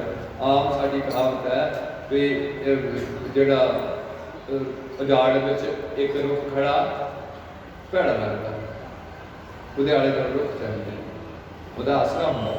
ਇਸ ਕਰਕੇ ਗੁਰੂ ਪਾਤਸ਼ਾਹ ਰਹਿਮਤ ਕਰ मैं वो बेनती करता जा रहा सी कि सानू इन्हां सारियां गल्लां नूं ध्यान विच रखना चाहिए। गुरुद्वारे का प्रबंध ठीक रखना चाहिए। गुरुद्वारे जी प्रबंधक कमेटी है वो सिक्खी के जज्बात होने चाहिए। उन्होंने आकड़ नहीं होनी चाहिए कि मैं प्रधान बन गया हूँ, मैं पता नहीं की बन गया। उसका मतलब वो मुख्य सेवादार है, जोड़ा बनया वो मुख्य सेवादार बन गया। ये प्रधानगी थानू दे के थोड़ी तबाह बिगड़ी होगी। ये निम्रता का घर है, ये नीवें होकर कोई चीज़ प्राप्त हो सकती है, आकड़ के तो कोई भी चीज़ प्राप्त नहीं होगी, गवा के जा सकती। अगली बेनती है कि इस तरीके का सिस्टम तोड़ो। गुरुद्वारे की गोलक जिम्मे ग्रंथ सिंह की सेवा करो। गुरुद्वारे की गोलक जो पैसा पाने हो, जो थोड़ा बहुत गुरुद्वारे वास्ते तुम इन्होंने चीज़ों को थोड़ा कोठियां से जोर लग्या हुआ, गड्डियां से जोर लग्या हुआ, तो जो सिंगरां सदते हैं इतने तो शहर घट है, शहर में बाहर पिंडा बेचारे वो पहलियां बड़िया मुड़िया से कबरां से इकट्ठे करके किसी किसी थां से उन्हें लियाइया होंगे वो गाण वालियां, तो वो उन्होंने लख लख रुपया देना। तो उन्हें गंदे गायक ने तो उन्हें गंदी लड़कियां ने इन्होंने झोली च की पा के जाना, नरेगा इन्हें वो चुके पैसे दे के चुका कीर्तियां कोई सरकार नहीं रहा। यह है होर काम क्या कर सकते धर्म की गल नहीं आती तो धर्म जो फटता जाए। पर साड़ी जो सोच होनी चाहिए असी मरांगे तो सिक्खी लिए मरांगे। तुम माड़ा मोटा अपने बच्चों को पढ़ा रहे हो, पढ़ाओ। बच्चे हर एजुकेशन लैके पंजाब में नौकरी करता जितना कर हर पोस्टां बच्चों पहला टारगेट होना चाहिए कि मैं की बनना, मैं डॉक्टर बनना, मैं इंजीनियर बनना, मैं IPCS बनना, मैं AIS करना, मैं DC करना, मैं फौज का कैप्टन बनना। टुटा जहा गल नहीं करनी चाहिए, तकड़े करके बच्चे को तैयार करो। चलो जो एको ही है, मैंने कोई दुख नहीं, उसका गां न्याणा जंप है वो पार्क होकर थोड़े घर का कोई जिम्मेवार बना जाए तो फिर है तो कितने समैक में जाके गुट ना जाए। इस करके अगली बेनती होती है कि गुरुद्वारे में ही एक गरीब नवाज का पंथ है। गरीबों चुक के जातां पातां छड्ड के उपर उठना, भाव जात जो भी तुम खड्डे की पहुंच पाई जाएगी, तुहानूं ये कहा जाएगा भी अज तो तुहाडी पहली जात कुल गोत धर्म खत्म, आज तुसीं केवल गुरु नानक देव गुरु ग्रंथ साहिब के सिख बनना, थोड़ियां जातां नहीं रही। पर हजे तक असीं जातां का जुड़ा अपने गल चों नहीं पाया, जिहदे करके गुरु पातशाह ने सानूं वर दित्ते सी रंगरेटे गुरु के भाई धीर सिंह ते भाई वीर सिंह जिहड़े गुरु की गोली परखण खड़े ने, उन्होंने तुसीं अज तक मझ भी कहने हैं। मझ भी वही बंदा हुंदा जिहड़ा गुरु के सिद्धांतां दे मझ विच चले अपने तुसीं उन्होंने गरदान दिता भी मझ भी होंदे। ये गल गलत है, सिख धर्म में ये गल की कोई है नहीं है गुंजाइश। अगली बेनती है कि जिहड़े अमीर ने वो किसी भी टाइम दो बंदे मैं देखदा, दो ही जातां देखदा, एक अमीर है एक गरीब है। गरीब बंदा किसी भी टाइम अमीर भी हो सकता जिंदगी ते अमीर बंदा किसी भी टाइम गरीब भी हो सकता। ये जातां बदल सकदियां ने धरती ते, पर जिहड़ियां पक्कियां सनातन धर्म दीयां जातां ने वो पक्के ठप्पे लगे, वो हुण बदलने औखे होए गए। इस करके तुहाडे च ये भी खूबी होनी चाहिए है, जात का अभिमान नहीं करना। अगली बेनती है कि लड़कियां के नातेदार पैसों को छड़का के इस तरीके जिहड़े गुरुद्वारा साहिब इस महल्ले की सारियां लड़कियां गरीबां अमीरां दीयां ऐसे लैके मैंने पता तुसीं गल मननी नहीं, ये सारी सिख रहत मर्यादा जिहड़ी है यानी 1935 तो दी हुई है। छोटे छोटे टॉपिक ने जिन्हों के पंथ अजे सहमत नहीं होंदा तो मैं चाहना भी सहमत हो जाए उन्होंने उन्होंने मानण ताकि असीं कह सकीए कि अगे तो आही मर्यादा चले। इस करके सानूं दिखाण दा हजूर साहब की मर्यादा, पटना साहब की मर्यादा ਜਾਂ ਸਾਡੇ ਵਿੱਚ ਵੀ ਇੱਥੇ ਥੋੜਾ ਥੋੜਾ ਭੇਦ ਰੱਖੇ ਹੋਏ ਆ ਕਿ ਜਿੱਦਾਂ ਮਰਜ਼ੀ ਇਕੱਠੇ ਹੋ ਕੇ ਬਹਿ ਕੇ ਇਹ ਚੀਜ਼ ਨੂੰ ਇਕੱਠੇ ਕਰਨ। ਇੱਕ ਦੋ ਚੀਜ਼ਾਂ ਜਿਨ੍ਹਾਂ ਨੇ ਸਿੰਘਾਂ ਨੇ ਵੀ ਲੋਹੇ ਦੇ ਬਰਤਨਾਂ 'ਚ ਛਕਣਾ ਉਹ ਮੈਂ ਕਹਿੰਦੀ ਬਹੁਤ ਅੱਛੀ ਗੱਲ ਹੈ, ਜੇ ਤੁਸੀਂ ਵੀ ਛਕ ਸਕਦੇ ਸਗੋਂ ਮੈਂ ਉਹਨੂੰ ਮਾੜਾ ਨਹੀਂ ਕਹਿੰਦਾ। ਤੇ ਜਿਹੜੀ ਛੋਟੀ ਛੋਟੀ ਗੱਲ ਤੇ ਆਪਣੀ ਜੇ ਆਪਣੀ ਹੋਂਦ ਬਣਾ ਕੇ ਰੱਖਣੀ, ਇੱਥੇ ਹੋਂਦ ਘਟਾਣੀ ਚਾਹੀਦੀ, ਜਥੇਬੰਦੀਆਂ ਬਹੁਤ ਹੋਣੀਆਂ ਚਾਹੀਦੀਆਂ ਪਰ ਆਪਣੀ ਕਿਸੇ ਦੀ ਹੋਂਦ ਸਾਰੀ ਇਹਦੇ ਵਿੱਚ ਮਰਜ ਹੋਣੀਆਂ ਚਾਹੀਦੀਆਂ। श्री गुरु ग्रंथ साहब जी काल तक मत हो जाए तो असी लोगों को दसीए भी सानू गुरु गोबिंद सिंह ने जीण की अकल दसी है। असी करोने में भी लोगों का भला करांगे, किसी भी बाबे ने किसी भी करोने में कोई भी ज़्यादा योगदान नहीं पाया जिहड़ा खुद गुरु बन के जे कीता है काम, जे कौम ते को भारी पई है दास बेनती करता जा रहा है कि तुम अपने घर बढ़ाओ, मैंने कोई बच्चा नहीं पढ़ाओ ਤੇ ਆਪਣੇ ਤੁਸੀਂ ਜੋ ਤੁਹਾਨੂੰ ਗੁਰੂ ਨੇ ਸੁੱਖ ਦਿੱਤੇ ਭੋਗੋ, ਪਰ ਜ਼ਿਆਦਾ ਸੁੱਖਾਂ ਵਿੱਚ ਜਾ ਕੇ ਦੁੱਖ ਪੈਦਾ ਹੋਣੇ ਹੁੰਦੇ, ਇਹਨਾਂ ਤੋਂ ਥੋੜਾ ਸੰਕੋਚ ਕਰੋ। ਅਗਲੀ ਬੇਨਤੀ ਹੈ, ਬੇਟੀਆਂ ਨੂੰ ਵੀ ਮੈਂ ਕਈ ਵਾਰ ਕਹਿੰਦਾ ਵੀ ਤੁਸੀਂ ਥੋੜਾ ਬੱਚੇ ਦੀ ਤਕਲੀਫ ਝੱਲਣ ਦਾ ਜਿਗਰਾ ਰੱਖੋ। ਤੁਸੀਂ ਪੱਕਾ ਡਾਕਟਰਾਂ ਨੂੰ ਹੋ ਗਿਆ ਵੀ ਇਹਨਾਂ 2 ਨਿਆਣੇ ਜੰਮਣੇ ਆ ਤੇ ਇਹਦਾ ਢਿੱਡ ਪੜ ਕੇ ਕੱਢੋ, ਤੇ ਤੁਸੀਂ ਵੀ ਉਦੋਂ ਆਪਣੇ ਆਪ ਨੂੰ ਇਹਦੇ ਕਾਬਲ ਨਹੀਂ ਸਮਝਦੀਆਂ, ਸਾਰਾ ਦਿਨ ਕੰਮ ਨਹੀਂ ਕਰਦੀਆਂ। ਸਾਡੀਆਂ ਮਾਵਾਂ ਨੇ 8-8, 9-9 ਨਿਆਣੇ ਜੰਮੇ, ਚੰਗੇ ਭਾਂਡੇ ਖਾਧੇ, ਚੰਗਾ ਦੁੱਧ ਬੱਚਿਆਂ ਨੂੰ ਚੰਗਾਇਆ, ਅੱਜ ਤੱਕ ਵੀ ਉਹਨਾਂ ਬੱਚਿਆਂ ਨੂੰ ਐਨਕਾਂ ਨਹੀਂ ਲੱਗੀਆਂ ਤੇ ਤੁਹਾਡੀਆਂ ਨੂੰ ਛੋਟੇ-ਛੋਟਿਆਂ ਨੂੰ ਐਨਕਾਂ ਤੇ ਸ਼ੂਗਰ ਹੋਈ ਪਈ ਤੇ ਬੱਚਾ ਜੰਮ ਦੇ ਕਾਹਦੇ ਚ ਲਾਇਆ ਜਾ ਰਿਹਾ ਤੁਹਾਡਾ? ਮਸ਼ੀਨ। ਇੱਕ ਦਿਨ ਦਾ 35,000 ਰੁਪਏ ਦਾ ਖਰਚ ਤੁਸੀਂ ਉੱਥੇ ਦੇਣ ਨੂੰ ਤਿਆਰ ਹੈ ਤੇ ਰੋਟੀ ਖਾ ਕੇ ਚੰਗਾ ਬੱਚਾ ਪੈਦਾ ਕਰਨ ਨੂੰ ਮਾਂ ਪਿਓ ਪਹਿਲਾਂ ਹੀ ਬੱਚੇ ਤੋਂ ਗੁਰੂ ਦੇ ਚਰਨਾਂ 'ਚ ਅਰਦਾਸ ਕਰਕੇ ਗੁਰੂ ਪਾਤਸ਼ਾਹ ਨੂੰ ਸਾਨੂੰ ਆਪਣੇ ਘਰ ਦਾ ਸਿੱਖ ਸੇਵ ਬਖਸ਼ ਦੇ, ਕੋਈ ਸਮੈਕਰ ਨਾ ਦੇ ਦੇ, ਕੋਈ ਐਸਾ ਗੰਦਾ ਬੱਚਾ ਨਾ ਦੇ ਦੇ ਜਿਹੜਾ ਮੇਰੀ ਭੁੱਖ ਨੂੰ ਦਾਗ ਲਾ।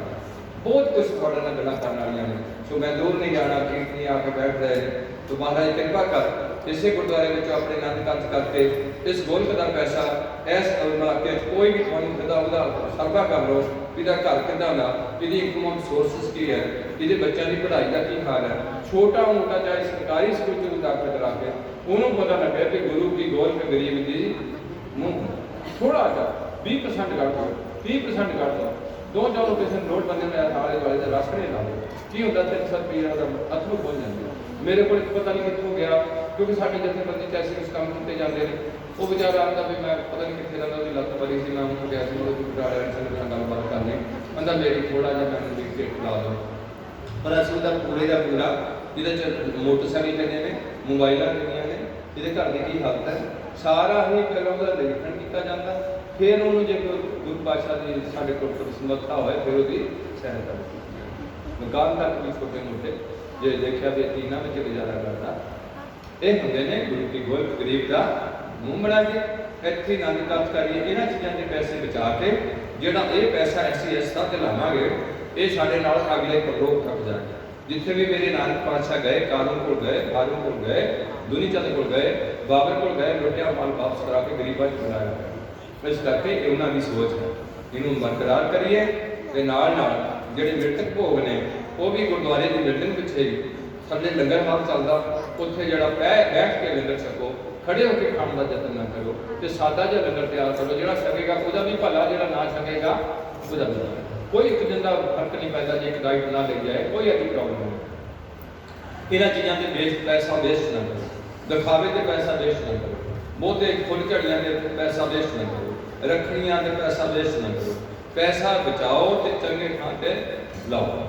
ਗੁਰੂ ਪਾਤਸ਼ਾਹ ਰਹਿਮਤ ਕਰ। ਇੱਥੇ ਸਾਡੀ ਕੌਮ ਦਿਲ ਬਣੀ। ਮੈਂ ਉਹ ਕਹਿੰਦਾ ਸੀ ਕਿ ਤੁਸੀਂ ਘਰ ਬਣਾ ਲਿਆ, ਪੰਜਾਬ ਸਰਕਾਰ ਨੂੰ ਟੈਕਸ ਘਟਾ ਦਿੱਤਾ, ਜਿੰਨਾ ਵੀ ਅਸੀਂ ਚੀਜ਼ਾਂ ਖਰੀਦੀਆਂ ਪੰਜਾਬ ਟੈਕਸ ਸਰਕਾਰ ਨੂੰ ਗਿਆ, ਭਾਰਤ ਸਰਕਾਰ ਨੂੰ ਤੇ ਗਿਆ, ਭਾਰਤ ਦੀ ਤਰੱਕੀ ਹੋ ਰਹੀ, ਅਸੀਂ ਟੈਕਸ ਘਟਾ ਰਹੇ, ਹਰ ਚੀਜ਼ ਦਾ, ਕੱਪੜਿਆਂ ਦਾ ਘਟਾ ਰਹੇ, ਹਰ ਚੀਜ਼ ਦਾ ਘਟਾ ਰਹੇ ਹੋ।